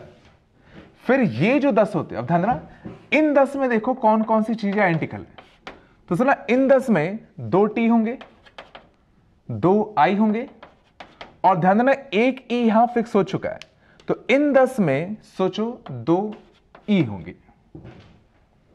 ये चला 2 टी की वजह से 2 आई की वजह से और 2 ई की वजह से, ध्यान देना एक ई फिक्स हो चुका था। तो जो चीज फिक्स हो जाती है ना उसको हम अरेंजमेंट में नहीं ले रहे, तो उसके वजह से फैक्टोरियल नहीं आएगा। जिन चीजों को हम लोग अरेंज कर रहे हैं उनमें वो कितने आइडेंटिकल थे। ये चला, तो या तो इन दोनों पर आई ए आता या ई ए आता, समझ गए ना, या तो सोचो दोनों में आई आई आई आता, सोचो यहां भी आई यहां भी आई, तो यहां भी आई यहां भी आई, ऐसा करने का सोचो एक ही तरीका होता। ये चला, अब जो बचे 10 थे उन 10 में सोचो 3 ई थे 2 टी थे, तो 2 आई करने का तरीका ही है। या तो सोचो यहां पे 2 ई हो जाते, तो यहां भी ई यहां भी, इसको करने का एक तरीका। अब जो बचे 10 है उन 10 में 2 आई थे 2 टी थे और ध्यान देना एक ही ई था, और एक ही ई था तो उसके से ऐसे सोचो कि कोई भी फैक्टोरियल नहीं आया। ये समझ में आया, तो इस केस का आंसर जो आता वो इन 4 केसेस का सम आता। तरीका समझ में आया कि कुछ भी अगर हमें समझ में नहीं आया तो सीधा जो जो केसेस दिमाग में आ रहे थे सारे बना लिए, सोचो इसके अलावा और कोई केस नहीं होगा। समझ में आ रहा है मैं क्या कह रहा हूं? तो सीधा इन चारों केसेस का सीधा सम कर दो, ये चला। ठीक है, अगला एक था, मान लो होता ऑल वावल्स आर टुगेदर, इसमें होता ऑल वावल्स आर टुगेदर, इसका आंसर। तो वापस से सारे वावल साथ में है, तो इसको इसको और इसको इन 6 को बांध दिया। इन 6 को बांधोगे टोटल 12 में 6 चले गए, बचे ये 6, ना ये 6 समझ गए। 1 2 3 4 5, सॉरी ये दो टी है, ये ध्यान रखना, 2 डिफरेंट टी हैं, 2 3 4 5 6, ध्यान रखना इन दोनों को साथ में नहीं रहना, तो दोनों टी अलग होंगे।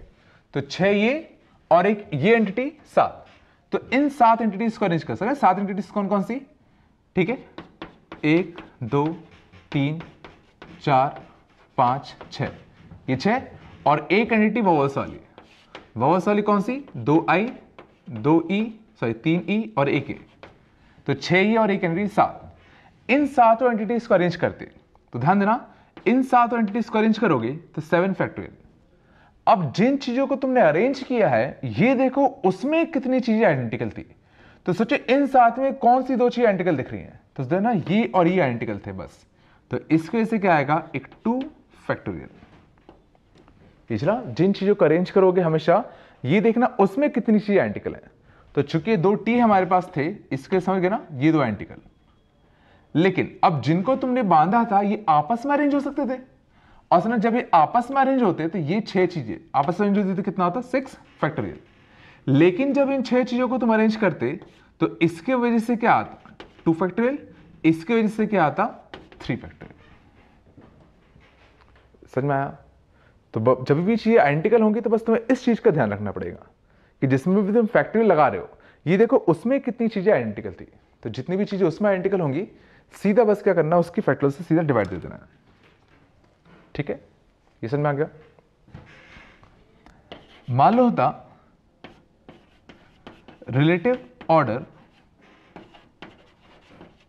Order of vowels doesn't change. Relative order of vowels doesn't change means वापस से वही कि अभी जो वॉवल्स में जो ऑर्डरिंग है बाद में भी वही होनी चाहिए। मीन्स पहले आई है, फिर ई है, फिर ई है, फिर आई है, फिर ए है, फिर ई है, तो हमेशा इसी ऑर्डर में वॉवल्स को आना है। तो सिंपली से ना वापस से जिन जिन के बीच रिलेटिव ऑर्डर फिक्स है उन सबको एक आइडेंटिकल मान लो। मीन्स इसको इसको इसको इन 6 को हम एक आइडेंटिकल मानेंगे। तो मानो ये भी आई हो गए, आई आई, ये भी आई, ये भी आई हो गए, इन 6 को मैंने एक आइडेंटिकल मान लिया। और अब उसका आंसर कितना आता? टोटल कितने थे? 12 फैक्टोरियल। इन 12 फैक्टोरियल में सर ना 2 टी थे, और इस बार सर ना ये 3 के वजह से इसके 3 फैक्टोरियल नहीं कहेंगे, ये 6 के 6 वापस में ना एक आइडेंटिकल बन चुके हैं। मतलब ऐसे जो कि ये 6 के 6 एक आइडेंटिकल बन गए, समझ गए? कुछ भी मान लो ए, और 2 टी, एक एन, एक आर, एक एम और एक डी, ये बन गया। तो इसको अरेंज करने कितना था? 12 फैक्टोरियल बाय 2 फैक्टोरियल और कितना? 6 फैक्टोरियल।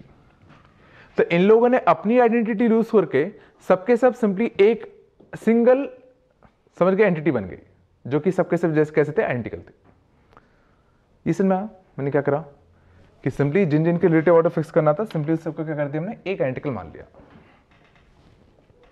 ठीक है, इस में सबको यहां तक कोई दिक्कत नहीं। मान लो अगर पूछा होता रिलेटिव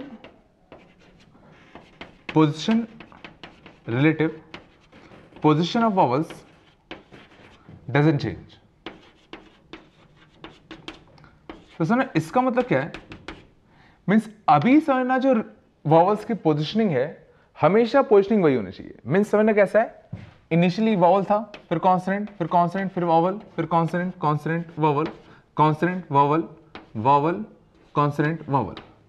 मीन्स समझना अभी समझना वॉवल्स की पोजिशनिंग क्या है? एक फर्स्ट पोजिशन पे है, एक 4th पे है, एक 7th पे है, एक 9th पे है, एक 10th पे और एक 12th पे। तो अभी जो समझना वॉवल्स की पोजिशनिंग है, हर वर्ड्स में समझना वॉवल्स की जो पोजिशनिंग होनी चाहिए वो यही होनी चाहिए। मीन्स फर्स्ट पे, फोर्थ पे, सेवंथ पे, नाइन्थ पे, 10th पे, 12th पे हमेशा वॉवल्स ही आना चाहिए। तो सिंपली सोचो क्वेश्चन क्या हो गया कि वॉवल्स को सोचो इन जगह पर अरेंज कर दो और कॉन्सोनेंट्स को अपनी जगह पर अरेंज कर दो। सोचो 6 वॉवल्स थे हमारे पास, 6 प्लेसेस थे, तो इन 6 वॉवल्स को इन्हीं 6 प्लेसेस पर अरेंज कर दो। तो इन 6 वॉवल्स को इन्हीं प्लेसेस पर अरेंज कर देते तो 2 फैक्टोरियल और कितना 3 फैक्टोरियल आता, ये चला। और सर जो 6 कॉन्स्टेंट्स थे, जो 6 कॉन्स्टेंट्स थे उनको अपनी जगह पर अरेंज कर दो। तो 6 कॉन्स्टेंट्स को अपनी जगह पर अरेंज करते तो उसमें 2 टी आते, तो उनको अरेंज करने का कुछ ही आया था, ये चला। यहां तक कोई दिक्कत नहीं किसी को। अगला देखो, अगले में देखना, ठीक है, NRM यही था ना, MDB था एक शायद, है ना, हाँ। यहां तो कोई दिक्कत नहीं। मान लो होता vowels and consonants come alternate, vowels and consonants comes alternate, कि vowels और consonants alternate आने चाहिए। तो सुना अल्टरनेट आने चाहिए, तो पहले तो मैं क्या करता हूं, कॉन्स्टेंट्स को बिठा देता हूं। तो कॉन्स्टेंट को बिठाओगे तो 6 कॉन्स्टेंट्स थे, बट उसमें 2 टी थे। तो कॉन्स्टेंट्स को बिठाने का सोचो इतने तरीके होते। अब सुना तुम्हारे 6 कॉन्स्टेंट्स बैठ गए। अब सुना 6 कॉन्स्टेंट्स अगर बैठ गए तब 6 ही वॉवल्स थे, तो इनको ऐसी जगह बिठाना था कि वॉवल्स और कॉन्स्टेंट्स तुम्हारे क्या आ जाए, अल्टरनेट आ जाए। तो इस बार सर ना खाली गैप्स में बिठाने से काम नहीं चलेगा। सोचो अगर तुमने ये सोचा कि इंक्यूबेशन गैप 7 थे, तो 7 में से कोई भी 6 गैप सेलेक्ट कर लूं, उसमें वॉवल्स को बिठा दूं। बट सोचो अगर तुमने ये वाला गैप, ये वाला गैप, ये वाला गैप, ये वाला गैप, ये वाले गैप से अगर चूज किए होते, तो सोचो फिर वॉवल और कॉन्स्टेंट्स ना अल्टरनेट नहीं आ पाते। सोचो इसके सोचो यहां पर देखो गड़बड़ हो गया, 2 कॉन्स्टेंट साथ में आ गए, तो ना गैप में फिल करने से काम नहीं चलेगा। तो इसकी वजह से ना हम लोग क्या करेंगे, देखो 2 ऑप्शन है, या तो वॉवल्स की स्टार्टिंग यहां से हो, तो स्टार्टिंग अगर यहां से होगी तो vowel vowel vowel vowel vowel vowel ऐसे भर जाएंगे, या तो समझना वॉवल्स की पोजिशनिंग यहां से हो। सोचो वॉवल्स यहां से भरना स्टार्ट हो, यहां से भरना स्टार्ट होंगे तो देखो C V C V C V C V C V, देखो ऐसे आ जाएंगे। एक और रहेगा, ये चला। मीन्स वॉवल्स को स्टार्ट करने के 2 ऑप्शन थे, या तो फर्स्ट पॉइंट से स्टार्ट हो या सेकेंड वाले गैप से स्टार्ट हो। तो फिर वॉवल्स समझना चूज करेंगे कि वो कौन सा तरीका यूज करेंगे, 2C1, कि वो पहले वाले गैप से स्टार्ट करना चाहते हैं या दूसरे वाले गैप से स्टार्ट करना चाहते हैं। अब मान लो इन्होंने कोई भी एक तरीका चूज कर लिया, मान लो इन्हें चूज कर लिया कि हम पहले वाले गैप से भरना चालू होंगे। अब उसके बाद ये जो 6 गैप्स थे, इनमें हमें बाकी जो 6 वॉवल्स थे इनको प्लेस करना था, समझ गए ना। तो बाकी जो 6 वॉवल्स थे इनको प्लेस करना था, तो इन 6 गैप्स में इन 6 वॉवल्स को प्लेस करने का 6 फैक्टोरियल, लेकिन वापस से इसमें 3 एक टाइप का आइडेंटिकल और 2 दूसरे टाइप का आइडेंटिकल थे। तो इसका जो आंसर आता वो कुछ अपना ही आता, समझ गए। मिस लॉजिक सब कुछ सेम है, बस तुम्हें बस एक चीज ध्यान रखनी है कि कभी भी अगर अरेंजमेंट के टाइम पर अगर कुछ भी अगर आइडेंटिकल थिंग्स अगर आ रही हैं तो सिंपली हम लोग क्या करेंगे, उसके फैक्टर से सीधा डिवाइड दे देंगे, ठीक है। ये समझ में आ गया सबको, यहां तक कोई दिक्कत नहीं। आगे चले, इसको हटा दो। एक और देखना, इस समय एक और बताता हूं। इसी में सर ना ध्यान देना, मान लो इसी में अगर हमसे पूछा होता फॉर्म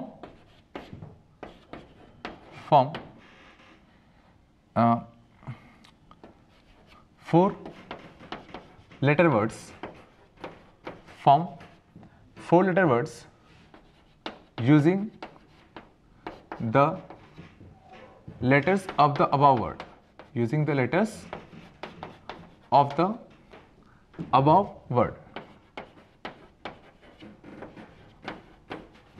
ठीक है। मीन्स इस वर्ड के जो लेटर्स थे इनका यूज करके हमें बताए थे हम कितने डिफरेंट 4 लेटर के वर्ड्स फॉर्म कर सकते हैं। तो सर ना अगर सर ना सारे के सारे लेटर्स अगर डिफरेंट होते तो सोचो ये क्वेश्चन बिल्कुल हलवा था। ये सोचो अगर 12 के 12 अगर डिफरेंट लेटर्स होते तो सीधा 12 में से 4 लेटर सेलेक्ट करते, इंटू 4 फैक्टोरियल करते, तो सीधा हमें उतने नंबर ऑफ वर्ड्स बन जाते। लेकिन चूंकि इस बार सर ना हमारे पास आइडेंटिकल लेटर्स भी मौजूद थे, तो इस बार से ना डायरेक्टली ये कहना कि आंसर 12C4 इंटू 4 फैक्टोरियल होगा, सोचो साफ साफ गलत है। तो जो पहली गलती तो यही दिख रही है कि हमने कहा कि भाई हमने इन 12 में से मान लो मैंने कोई भी 4 उठा लिए, तुमने ये कहा, और मान लो तुमने कोई भी 4 उठाए होते तो मान लो तुमने 3 ई उठाए लिए होते और 1 आई उठा लिया होता, ठीक है। और फिर तुमने कहा कि इन चारों को तुमने अरेंज कर दिया, तो उसके लिए तुमने सोचो 4 फैक्टोरियल यूज कर दिया, बट कायदे से 4 फैक्टोरियल बाय 3 फैक्टोरियल यूज करना चाहिए था। ये चला, ये तो सोचो बिल्कुल ही गलत है, ठीक है। तो सर ये भी कहना है कि 12C4 और 4 फैक्टोरियल बाय 3 फैक्टोरियल आंसर होगा, ये भी गलत है। कि सोचो अगर मान लो तुमने सोचो जो 4 लेटर्स उठाए होते वो एक टी होता, एक एन होता, एक आर होता, एक एम होता, तो इस केस में सोचो वाकई में 4 फैक्टोरियल करना पड़ता। ये चला, मीन्स इस बार से ना दिक्कत आएगी। और दिक्कत क्या आ रही है, सोचो दिक्कत यही तो आ रही है कि हमने जो 4 लेटर सिलेक्ट किए हैं वो कैसे हैं, या उसमें कितनी चीजें आइडेंटिकल हैं, कितनी चीजें डिफरेंट है, हमें नहीं पता। तो हम लोग इस क्वेश्चन में, ऐसे क्वेश्चंस में हमेशा क्या करते हैं, केसेस बनाते हैं। और केसेस किस में, कि हम जो 4 लेटर्स का सिलेक्शन कर रहे हैं उसमें कितनी चीजें आइडेंटिकल हैं, कितनी चीजें डिफरेंट है। तो ना केसेस हम लोग कैसे बनाते हैं, पहला केस कि चारों डिफरेंट लेटर्स हो, ऐसे कितने वर्ड्स बनेंगे, पहला केस। सुना केस में कैसे बना रहा हूं, पहला केस मैंने क्या बनाया, चारों के चारों लेटर्स कैसे थे, डिफरेंट। समझे, अब मैं धीरे धीरे क्या करूं, आइडेंटिकल क्वांटिटीज की वैल्यू बढ़ाऊंगा। तो अभी तक 0 आइडेंटिकल थे, अब 2 आइडेंटिकल हो जाए, समझे 2 लेटर्स आइडेंटिकल हो जाए, और जो बाकी जो बचे 2 हैं वो कैसे हो जाए, डिफरेंट, दूसरा केस। अगला 2 आइडेंटिकल तो हो, जो बाकी जो 2 बचे वो भी दोनों कैसे हो, आइडेंटिकल हो, ये चला तीसरा केस। समझे, तो यहां 0 आइडेंटिकल थे, यहां 2 आइडेंटिकल का एक और केस बना। अगला केस सोचो 3 आइडेंटिकल हो और एक जो हो वो डिफरेंट हो, ये चला, ये तीसरा केस। अगला केस क्या होता है, 4 आइडेंटिकल हो और एक जो 0 क्या हो, डिफरेंट हो। ये समझ गए, ये मैंने क्या करे, ये कुछ केसेस बना रही है। सोचो इसके अलावा और कोई केस नहीं बन सकता था। केसेस में कैसे होना है, चारों डिफरेंट, फिर 2 आइडेंटिकल बढ़ाए, तो जो बचे 2 होते उनके साथ क्या होता, या तो वो दोनों डिफरेंट होते या वो दोनों आइडेंटिकल होते। समझ गए, फिर 3 आइडेंटिकल, एक डिफरेंट, 4 आइडेंटिकल। अब देखते हैं, तो पहला काम मेरा क्या है, ध्यान देना अच्छे से, क्वेश्चन अच्छा है बड़े, कि हमें समझना, अब 4 पहला केस हम ले रहे हैं कि जब हम जो वर्ड्स बना रहे हैं 4 लेटर के, वो चारों के चारों कैसे थे, डिफरेंट थे। तो उसके लिए सोचो मुझे क्या चाहिए, मुझे उसके लिए 4 डिफरेंट लेटर्स चाहिए। तो सोचो इन सब में से 4 डिफरेंट लेटर्स सिलेक्ट करने के तरीके कितने होते हैं। तो सोचो टोटल मेरे पास कितने लेटर्स थे, एक ना एक ही लेटर है ये, 2 3 4 5 6 7 8, मेरे पास समझना 8 डिफरेंट लेटर्स थे। तो पहले मैं क्या करता हूं, 8 में से 4 डिफरेंट लेटर्स को मैं सिलेक्ट कर लेता हूं। समझ गए ना, मैंने एक आई को एक लेटर गिना, ई को एक लेटर गिना, टी को एक लेटर माना है। तो 8 में से कोई भी 4 लेटर सिलेक्ट कर लूं। मान लो अगर मैंने इसको सिलेक्ट कर लिया होता, इसको कर लिया होता, एक इसको कर लिया होता, एक इसको सिलेक्ट कर लिया होता, मींस मैंने कौन से 4 लेटर सिलेक्ट कर लिए, एक एन, एक एम, एक ई और एक आई। ये चला कि मैंने बेसिकली ये 4 लेटर सेलेक्ट कर लिए। अब इन 4 लेटर्स को जिसको मैंने सेलेक्ट किया था, इससे ना मुझे वर्ड्स भी फॉर्म करने थे। तो वर्ड्स भी फॉर्म करने हैं, तो 8C4 इंटू कितना, 4 फैक्टोरियल। ये चला कि ये वो सारे वर्ड्स थे जिसमें चारों के चारों लेटर्स कैसे थे, डिफरेंट थे। या अगला केस समझना, ये वाला केस लेते हैं, जब 2 लेटर्स आइडेंटिकल हो, बाकी दोनों डिफरेंट हो। तो सर ना पहले तो हम 2 आइडेंटिकल लेटर्स देख लेते हैं कौन से हो सकते हैं। तो सर ना 2 आइडेंटिकल जो लेटर्स हैं, सोचो इसको उठाने के सोचो 3 तरीके हैं। सोचो 2 आइडेंटिकल लेटर्स वो 2 कौन से होंगे, उसके करने के 3 तरीके हैं, या तो 2 आई होते, या 2 ई होते, या 2 टी होते। ये चला 3 तरीके थे। तो 2 आइडेंटिकल लेटर्स को सिलेक्ट करने के 3 तरीके। अब समझना हम 2 आइडेंटिकल लेटर्स सिलेक्ट कर चुके हैं। मान लो मैंने 2 ई सिलेक्ट कर लिया, ध्यान देना अच्छे से, 2 ई मैंने सिलेक्ट कर लिया। अब मुझे समझना 2 डिफरेंट लेटर्स चाहिए। तो इसको सोचो करने के कितने तरीके होंगे। तो इसमें सोचो 2 डिफरेंट लेटर्स सिलेक्ट करने का कितने तरीके। तो समझना मैं 2 ई ले चुका हूं, बिल्कुल सही कि एक ई अभी भी बच रहा होगा, लेकिन सोचो उसको मैं सिलेक्ट कर नहीं सकता, क्योंकि अगर मैंने उसको अगर सिलेक्ट कर लिया तो सोचो फिर 3 लेटर्स आइडेंटिकल बन जाएंगे। बट हमारा केस कौन सा अभी, जिसमें 2 आइडेंटिकल थे और बाकी दोनों डिफरेंट होने चाहिए थे, इससे भी डिफरेंट। मैं सोचो अब मेरे पास ऑप्शन कौन कौन से बचे, एक आई का ऑप्शन बचा, एक टी का, एक एन का, एक आर का, एक एम का, एक डी का और एक ए का।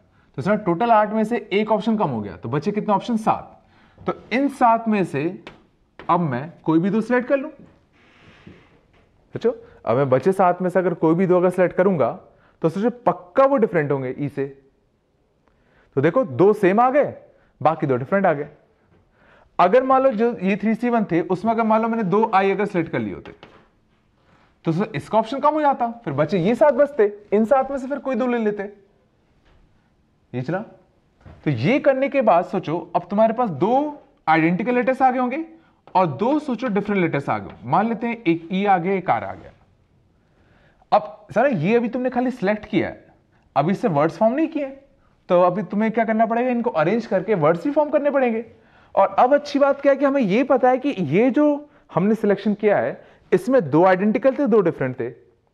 तो इनको अरेंज करने के तरीके तो कितना आएगा? 4 फैक्टोरियल बाय 2 फैक्टोरियल, क्योंकि इसमें से दो जो चाहिए थी वो तुम्हारी कैसी थी? आइडेंटिकल थी। ये चला।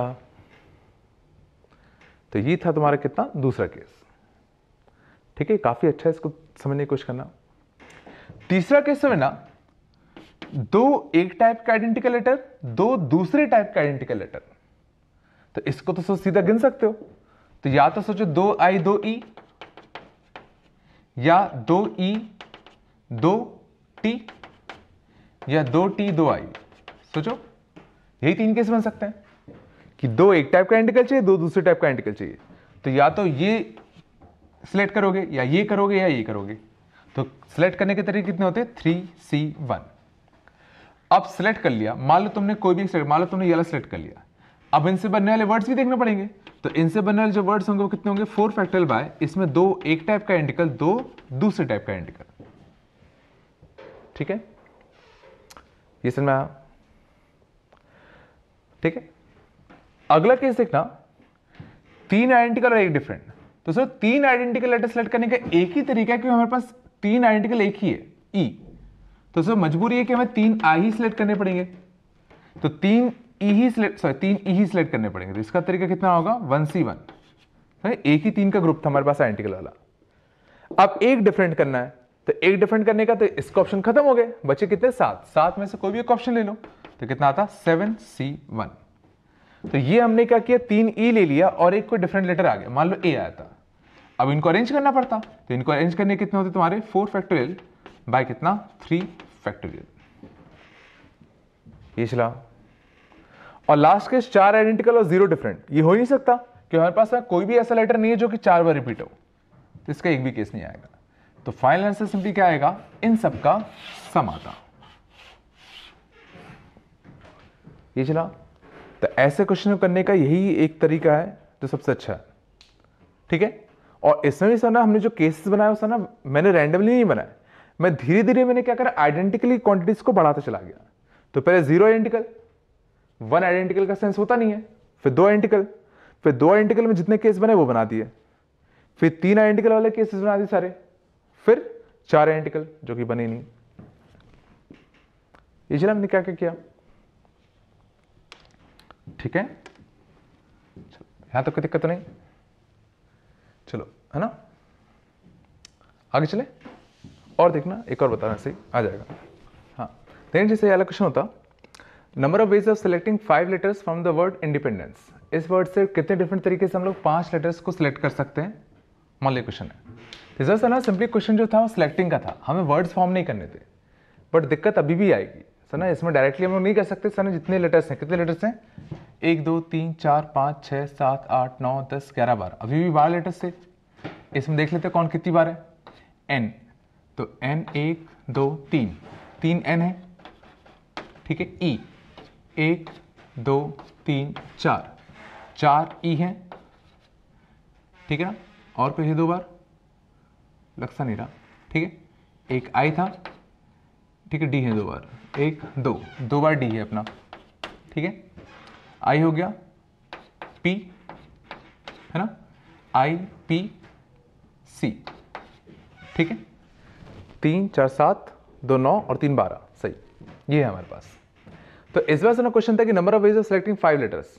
तो ना डायरेक्टली हम लोग नहीं कह सकते कि सीधा समझ गए ना कि 12C5 कहना सारा गलत है। ये फील करने की कोशिश करो कि 12C5 कहना गलत होगा। क्वेश्चन अच्छा है वैसे, क्यों गलत होगा कि 12C5 अगर मैं कहता हूं 12 लेटर से 12 में से किसी 5 को चूज कर लो तो 12C5 तरीके होते। सोना गलत होता। सोना क्यों? मान लो सोना मैंने कहा कि इन 12 में से तुम किसी भी 5 को सिलेक्ट कर लो, ठीक है। तो सोना एक तरीका सोचो ये वाला होता, जिसमें सोचो मैंने 5 जो सिलेक्ट किए वो सो एक ही हो जाए, एक ही हो जाए, एक ही हो जाए, एक ही हो जाए, और सोचो एक ये हो जाए। सोचो 5 में से 12C5 में से एक तरीका ये वाला होता, इन 12 में से मैंने कहा कोई भी 5 सिलेक्ट कर लो, तो एक तरीका ये वाला भी तो होता जब ये सिलेक्ट हो रहा हो, ये और ये सिलेक्ट हो रहे हो। या सोचो दूसरी बार सोना जब मैंने 12 में से 5 में से कोई भी 5 सिलेक्ट हो जाए, उस बार सोचो जब मैंने सिलेक्ट किया तब सोचो एक बार मैंने इसको सिलेक्ट कर लिया, एक मैंने सोचो इसको सिलेक्ट कर लिया, एक मैंने सोचो इसको सिलेक्ट कर लिया, एक मैंने सोचो इसको सिलेक्ट कर लिया, और एक और सोचो मैंने इसको सिलेक्ट कर लिया।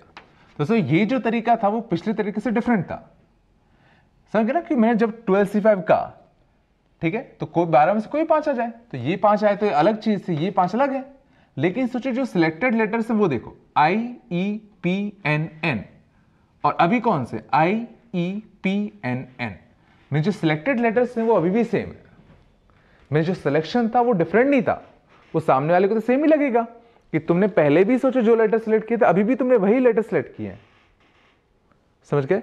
या ये याद करो कि 12C5 तभी होता था जब ये जो 12 चीजें होती थी सबके सब डिफरेंट होते थे, बट इसमें कुछ चीजें आइडेंटिकल हो गई। मैं सीधा 12C5 इसका आंसर नहीं होगा।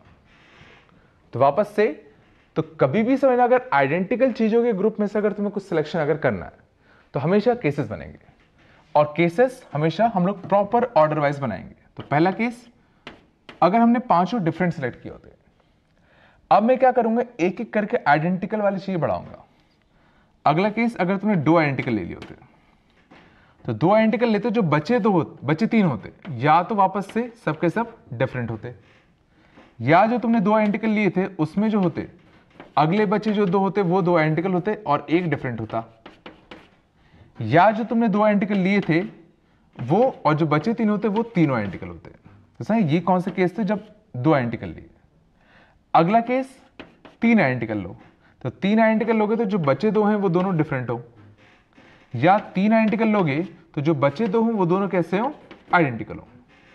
लेकिन सुना ये जो केस था वो हम यहां ले चुके हैं, तो इसको मैं 2 बार नहीं लिख रहा, इसको मैं कैंसिल आउट कर दे रहा हूं। ये चला क्यों कैंसिल आउट किया, क्योंकि हम पहले ले चुके हैं। तो 3 आइडेंटिकल के सारे केस हो गए। अब अगला ऑप्शन आता है किसका, 4 आइडेंटिकल का। तो 4 आइडेंटिकल हो और जो बचा एक हो वो कैसा हो, डिफरेंट हो। 5 आइडेंटिकल ले नहीं सकते क्योंकि 5 आइडेंटिकल हमारे पास कुछ है नहीं। तो कुल मिला के मेरे पास कितने केसेस बने, 1 2 3 4 5 और 6। इन 6 केसेस का मैं ऐसे लिखना है, समझना आसान नहीं होगा। पहला केस है ना, हमें 5 डिफरेंट सेलेक्ट करने हैं। तो डिफरेंट क्वांटिटीज देखो मेरे पास कितनी थी, 1 2 3 4 5 6 डिफरेंट क्वांटिटीज थी। तो उन 6 में से कोई 5 को सिलेक्ट कर लो, सबका एक एक ले लो। सोचो इन 6 में से कोई 5 लेटर्स को सिलेक्ट कर लो, उन सबका एक एक उठा लो, तो पक्का 5 डिफरेंट उठेंगे। तो ना इस बार तो वर्ड्स नहीं बनाने, इसलिए खाली सिलेक्शन करना है। तो खाली 65 बस हमें इतना करना पड़ेगा।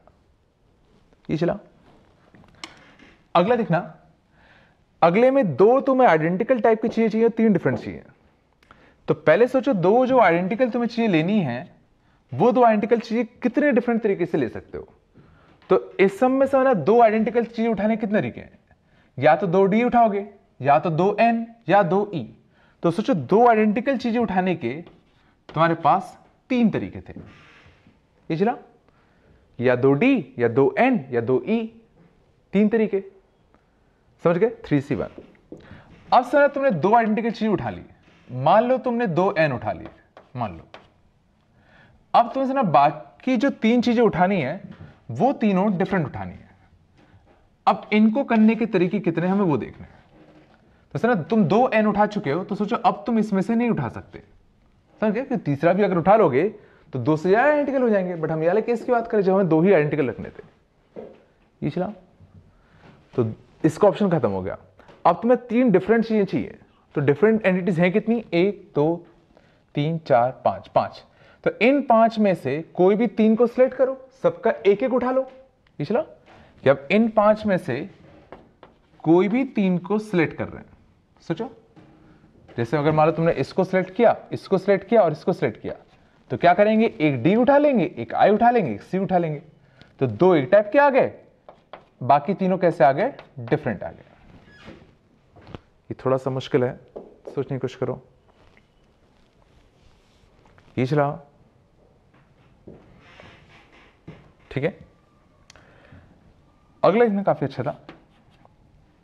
देखो, 2 एक टाइप का आइडेंटिकल, 2 दूसरे टाइप का आइडेंटिकल और एक डिफरेंट। तो सर 2 एक टाइप का आइडेंटिकल और 2 दूसरे टाइप का आइडेंटिकल, सोचो गिन सकते हो सीधा, या तो 2D 2N, 2 एक टाइप के 2 दूसरे टाइप के, या तो सर 2D और 2E, या तो सर 2N और 2E। सोचो 2 एक टाइप का आइडेंटिकल और 2 दूसरे टाइप का आइडेंटिकल सेलेक्ट करने के, सोचो तुम्हारे पास 3 तरीके थे। ये चला, तो इन 3 तरीके से तुमने क्या किया, 2 एक टाइप का आइडेंटिकल उठा लिया और 2 दूसरे टाइप का आइडेंटिकल उठा लिए। यहां तक कोई दिक्कत तो नहीं। अब समझना, तुम्हें एक डिफरेंट उठाना था। अब मान लो तुमने इसमें से कोई भी तरीका यूज कर लिया, मान लो तुमने ये वाला तरीका यूज कर लिया, तो सर ना तुम अब 2D उठा चुके हो और 2E उठा चुके हो। अब तुम्हें बचा एक और उठाना है, और वो जो एक था, सोचो अब D और E नहीं हो सकता, क्योंकि सर ना इनके 2 ही लेने थे। तो बाकी बचा ऑप्शन 1 2 3 4। तो बचे 4 में से क्या करेंगे, 4C1। ये चला। अगले से ना 2 एक टाइप का आइडेंटिकल और 3 दूसरे टाइप का आइडेंटिकल।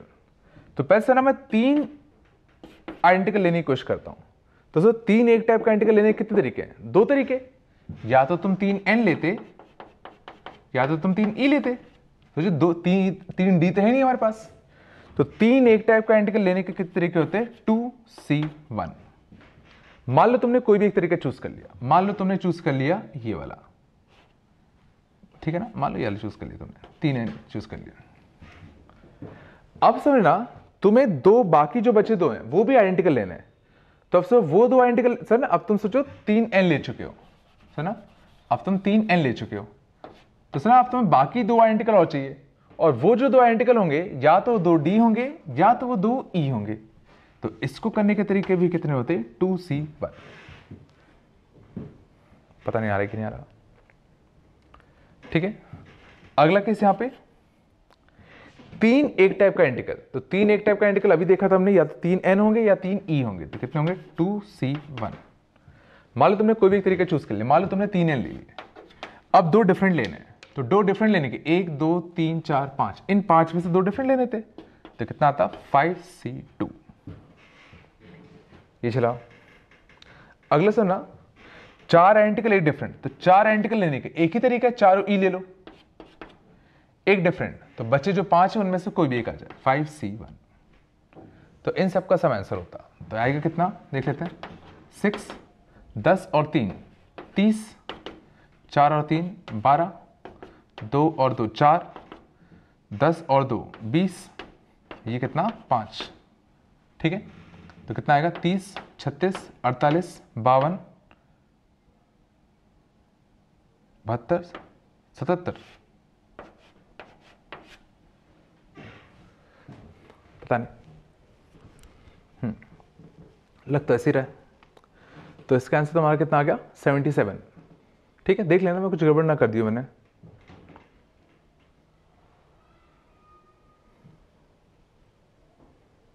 तो सब सही रहा, सब सही किया होगा, ठीक है।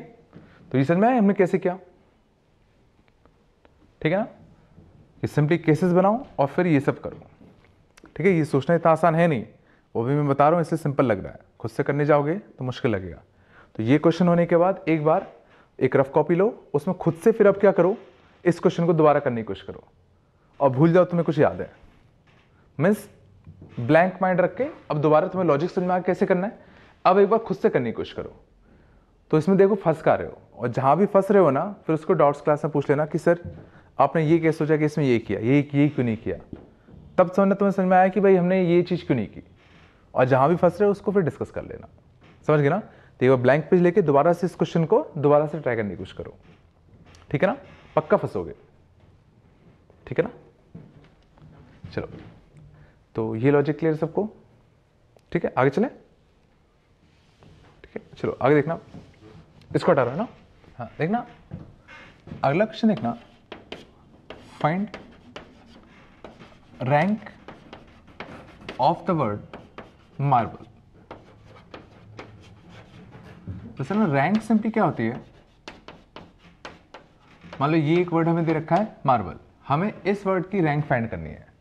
मीन्स ना अगर मैं खाली इन्हीं लेटर्स का यूज करके एक अगर डिक्शनरी अगर क्रिएट करता, तो ना इन्हीं अगर लेटर्स का यूज करके अगर हम लोग सिंपली अगर एक डिक्शनरी अगर क्रिएट करते, तो उस डिक्शनरी में समझ पहले ए से आता, ए बी ई ऐसे एक वर्ड आता, फिर दूसरा आता, फिर तीसरा आता, उसमें जो ये जो वर्ड था उसकी रैंकिंग कितनी है उस डिक्शनरी में, हमें ये फाइंड करना था।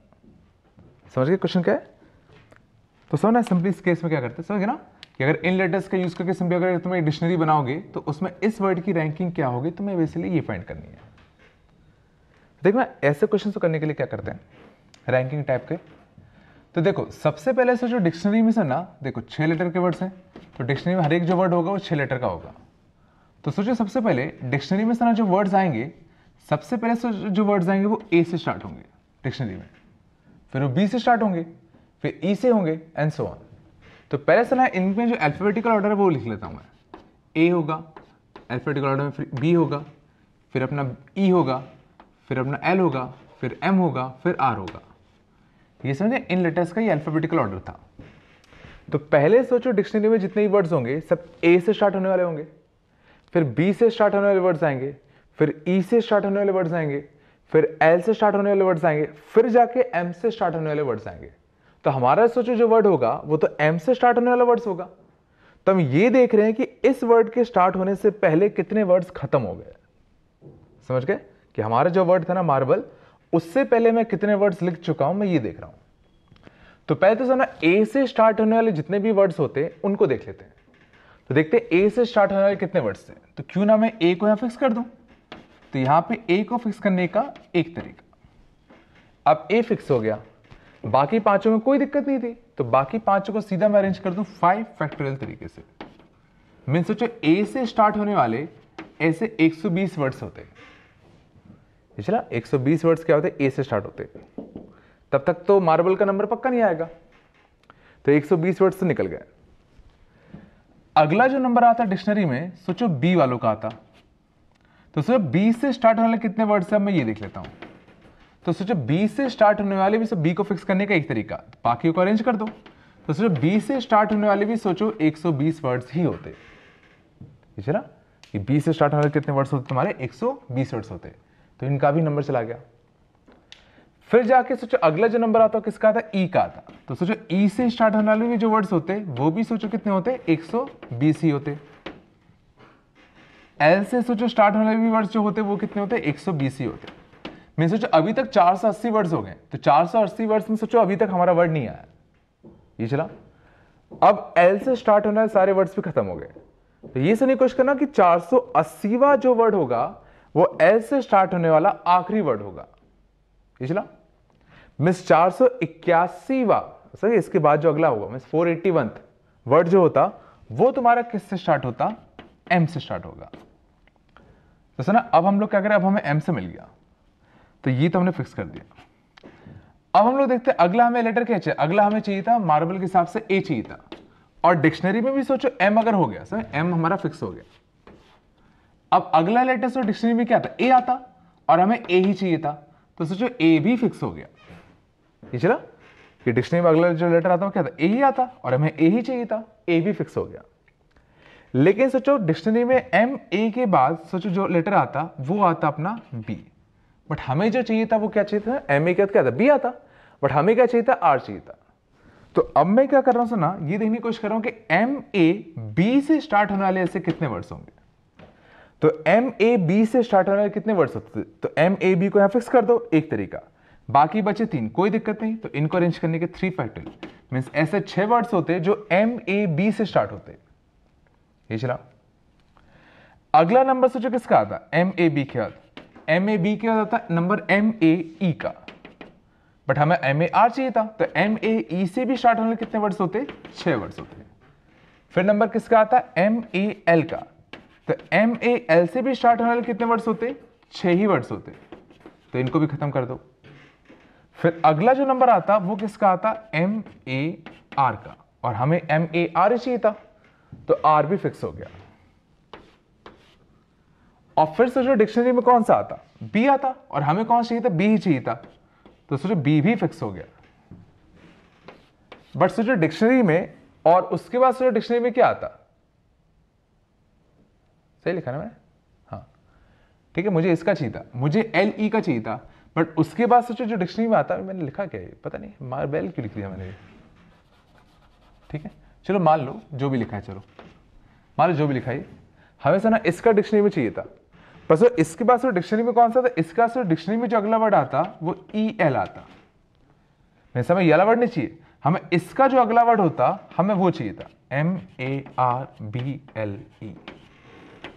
ये चला, हमें ये वर्ड चाहिए था, तो वो वर्ड कौन सा होता? इसका अगला वाला, तो इसमें +1 और उसका अगला +1, तो ये कौन सा वर्ड होगा? 480 6 6 6, ठीक है, तो 18, तो 498, अरे बड़ा अच्छा है, 500 वर्ड। तो जो 500th वर्ड होगा, सोचो जो 500th वर्ड होगा वो तुम्हारा कौन सा होता? मार्बेल का होता।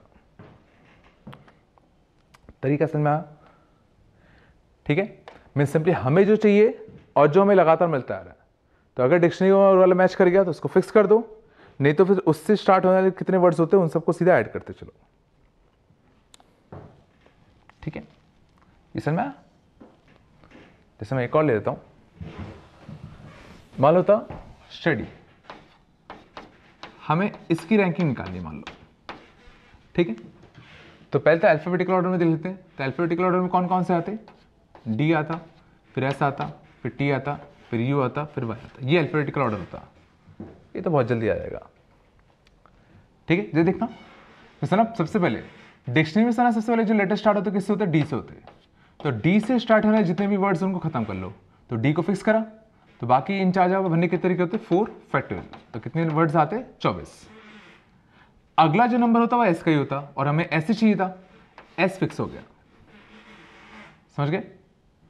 अगला हमें क्या चाहिए था? हमें T चाहिए, बट डिक्शनरी में क्या आएगा? D आएगा। तो S D से स्टार्ट होने जितने वर्ड्स होते हैं उनको खत्म कर दो। तो S D से स्टार्ट होने कितने वर्ड्स होते? 6 वर्ड्स होते, इसको भी खत्म कर दिया। तो अगला नंबर किसका आता फिर तुम्हारा? S। फिर सोचो D का किसका नंबर है? T का ही आता, S फिक्स हो चुका है, और हमें T ही चाहिए था, तो T भी फिक्स हो गया। बट सोचो S T के बाद डिक्शनरी में जो वर्ड आता वो कौन सा लेटर आता? D का आता, बट हमें क्या चाहिए था? U चाहिए था। तो S T D इससे स्टार्ट होने जितने वर्ड्स होते हैं उसको खत्म कर लो। तो उससे स्टार्ट होने कितने वर्ड्स से? 2। अब S T D के बाद किसका नंबर आता? U का आता, और हमें क्या चाहिए था? हमें U ही चाहिए था, U भी फिक्स हो गया। और अगला जो लेटर डिक्शनरी में आता D ही आता, और हमें भी D ही चाहिए था, तो D भी फिक्स हो गया। और Y तो अगला आएगा ही आएगा, मीन्स इसका जो अगला वर्ड होगा मीन्स +1, ये हमारा वाला वर्ड होगा। तो हमारा वाला वर्ड कौन सा होगा? 24 36 32 और एक कौन सा? 33। तो 33 रैंकिंग थी इस वर्ड की। कुछ आ रहा है कि नहीं आ रहा समझ में? ठीक है, ये सब बेसिकली हम लोग कर रहे हैं। तो बेसिकली इस तरीके से हम लोग क्या कर सकते हैं? किसी भी वर्ड की रैंकिंग निकाल सकते हैं। ठीक है, ये आया पक्का? ठीक है, मान लो सर ना अभी तक सर जितने भी हमने वर्ड्स की रैंकिंग निकाली थी उन समय सर जो लेटर्स थे वो सारे के सारे डिफरेंट थे। अगर मान लो होता हमें मान लो अगर रैंकिंग चाहिए थी इस वर्ड की, एलिप्स, ठीक है, तो सर ना इस वर्ड की रैंकिंग निकालने के समय हम लोग क्या करेंगे? तो वापस से पहले अल्फाबेटिकल ऑर्डर में लिख लो। तो अल्फाबेटिकल ऑर्डर में क्या है? 2 E है, ठीक है, I आएगा, फिर LL आएंगे, फिर P आएगा, फिर S आएगा। ये अल्फाबेटिकल ऑर्डर होता है। अब डिक्शनरी में देखते हैं पहला नंबर। तो डिक्शनरी में सर जो पहला नंबर होता 4 5 6 7, पहला नंबर जो होता किसका आता? E का आता। और अच्छी बात है हमें E ही चाहिए था, तो एक E हमने क्या कर दिया? फिक्स कर दिया। ठीक है, अगला जो नंबर आता डिक्शनरी में वो सोचो इसका आता, बट हमें सोचो L चाहिए था, मीन्स अगला डिक्शनरी में जो लेटर आता वो कौन सा? E आता। तो E से स्टार्ट होने वाले जितने भी वर्ड्स हैं उन सबको खत्म कर दो। तो E से स्टार्ट करो, तो बाकी बचे कौन से? 5, और वो 5 कौन से हैं, ये 5 है। तो सना इन 5 को अरेंज करोगे तो ध्यान देना ये कितना आएगा 5 फैक्टोरियल बाय कितना 2 फैक्टोरियल। ये चला, क्योंकि इससे सना 2 L थे तो उसके 2 फैक्टोरियल आएगा। अगला जो नंबर आता वो डिक्शनरी में वो ई के आता, सर इस वाले पोर्शन को चेंज करेंगे तो अगला नंबर किसका ई हो गया, तो अगला किसका आएगा आई का। तो ई आई से स्टार्ट होने जितने वर्ड्स होते हैं उनको भी खत्म कर देते हैं। तो ई आई से, तो ई को फिक्स करा आई को फिक्स करा, तो ई फिक्स हो गया आई फिक्स हो गया, बचे कौन से ये 5। अब इन 5 को अरेंज करने का, तो इन 5 को अरेंज करके दिख रहा वापस से इसमें 2 L है, तो कितना आएगा 5 फैक्टोरियल बाय कितना 2 फैक्टोरियल। तो ई के बाद अगला ई भी हो गया आई भी हो गया। अब अगला नंबर किसका आता एल का, और हमें अच्छी बात है एल ही चाहिए था, एल को फिक्स कर दिया। समझ गए। अब अगला लेटर जो हमें चाहिए था, हमें वापस से एल चाहिए था, बट डिक्शनरी में जो मिलेगा वो कौन सा मिलेगा ई मिलेगा। तो ई एल, ई से स्टार्ट होने वाले जितने वर्ड्स होते उनको खत्म कर लेते हैं। ई को फिक्स किया, एक एल को फिक्स किया, एक और ई को फिक्स किया। अब जो बचे उनमें उनको अरेंज कर दो, तो बचे 4 आई एल पी एस, और ध्यान इस बार कोई भी आइडेंटिकल नहीं है। तो इन चारों को यहां प्लेस करने के, अरेंज करने के कितने तरीके होते हैं 4 फैक्टोरियल। ये समझ में आया कि इस बार सना एक जो एल था वो फिक्स हो चुका है, तो जिन 4 को मैं अरेंज कर रहा हूं उसमें एक ही सोचो एल था, इसलिए सोचो कोई भी 2 फैक्टोरियल का डिवाइड नहीं दिया। समझ गए, लॉजिक अभी भी सिंपली वही है। तो ई एल का ई हो गया, अगला किसका था आई का नंबर, बट हमें क्या चाहिए था एल चाहिए था, बट तो इससे स्टार्ट होकर खत्म कर दो। तो ई एल आई, तो ई फिक्स किया, एल फिक्स किया, आई फिक्स किया, बचे कौन से ये 4 ई एल पी एस। इन चारों को अरेंज करने का सीधा कितना आता 4 फैक्टोरियल। फिर अगला नंबर किसका था ई एल आई हो गया, अगला नंबर किसका था वापस से दोबारा एल का आता, और अच्छी बात है हमें यही चाहिए था, इसको फिक्स कर देंगे। समझ गए। और फिर सोचो डिक्शनरी में अगला नंबर किसका आता वापस से ई का आता, बट हमें क्या चाहिए था आई चाहिए था।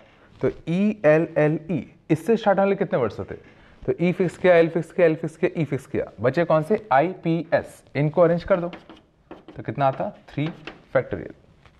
समझ गए। अगला जो नंबर आता वो किसका आता ई एल एल ई क्या ई एल एल आई का, और अच्छी बात है सोचो हमें आई ही चाहिए था तो इसको फिक्स कर देंगे।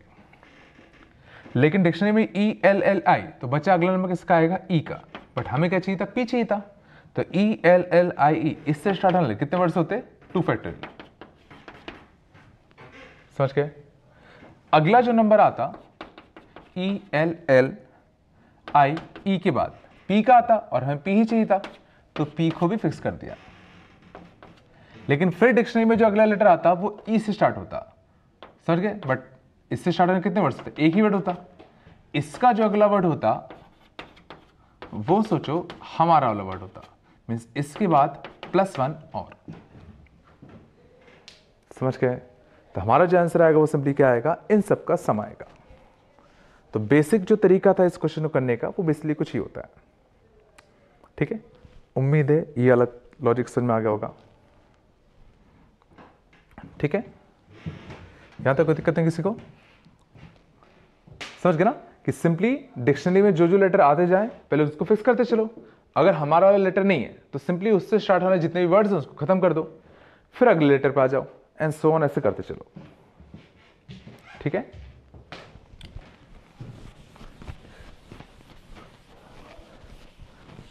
जैसा है ना, अगर मान लो तुमसे पूछा होता इफ वर्ड्स, ठीक है, तो ना अगर मैंगो ये होता, अगर इसके लेटर्स को अगर मैं डिक्शनरी में अगर अरेंज किया होता तो बहुत सारे वर्ड्स बनते। ठीक है, तो उसमें समझना जो तुम्हारा 432th वर्ड होगा, 432th वर्ड था, वो तुमसे अगर पूछा होता कि वो कौन सा होता। ठीक है, तुमसे अगर पूछा होता कि इनको अरेंज करने पे समझ जो 432th वर्ड होता वो कौन सा आएगा, हमें ये बताओ।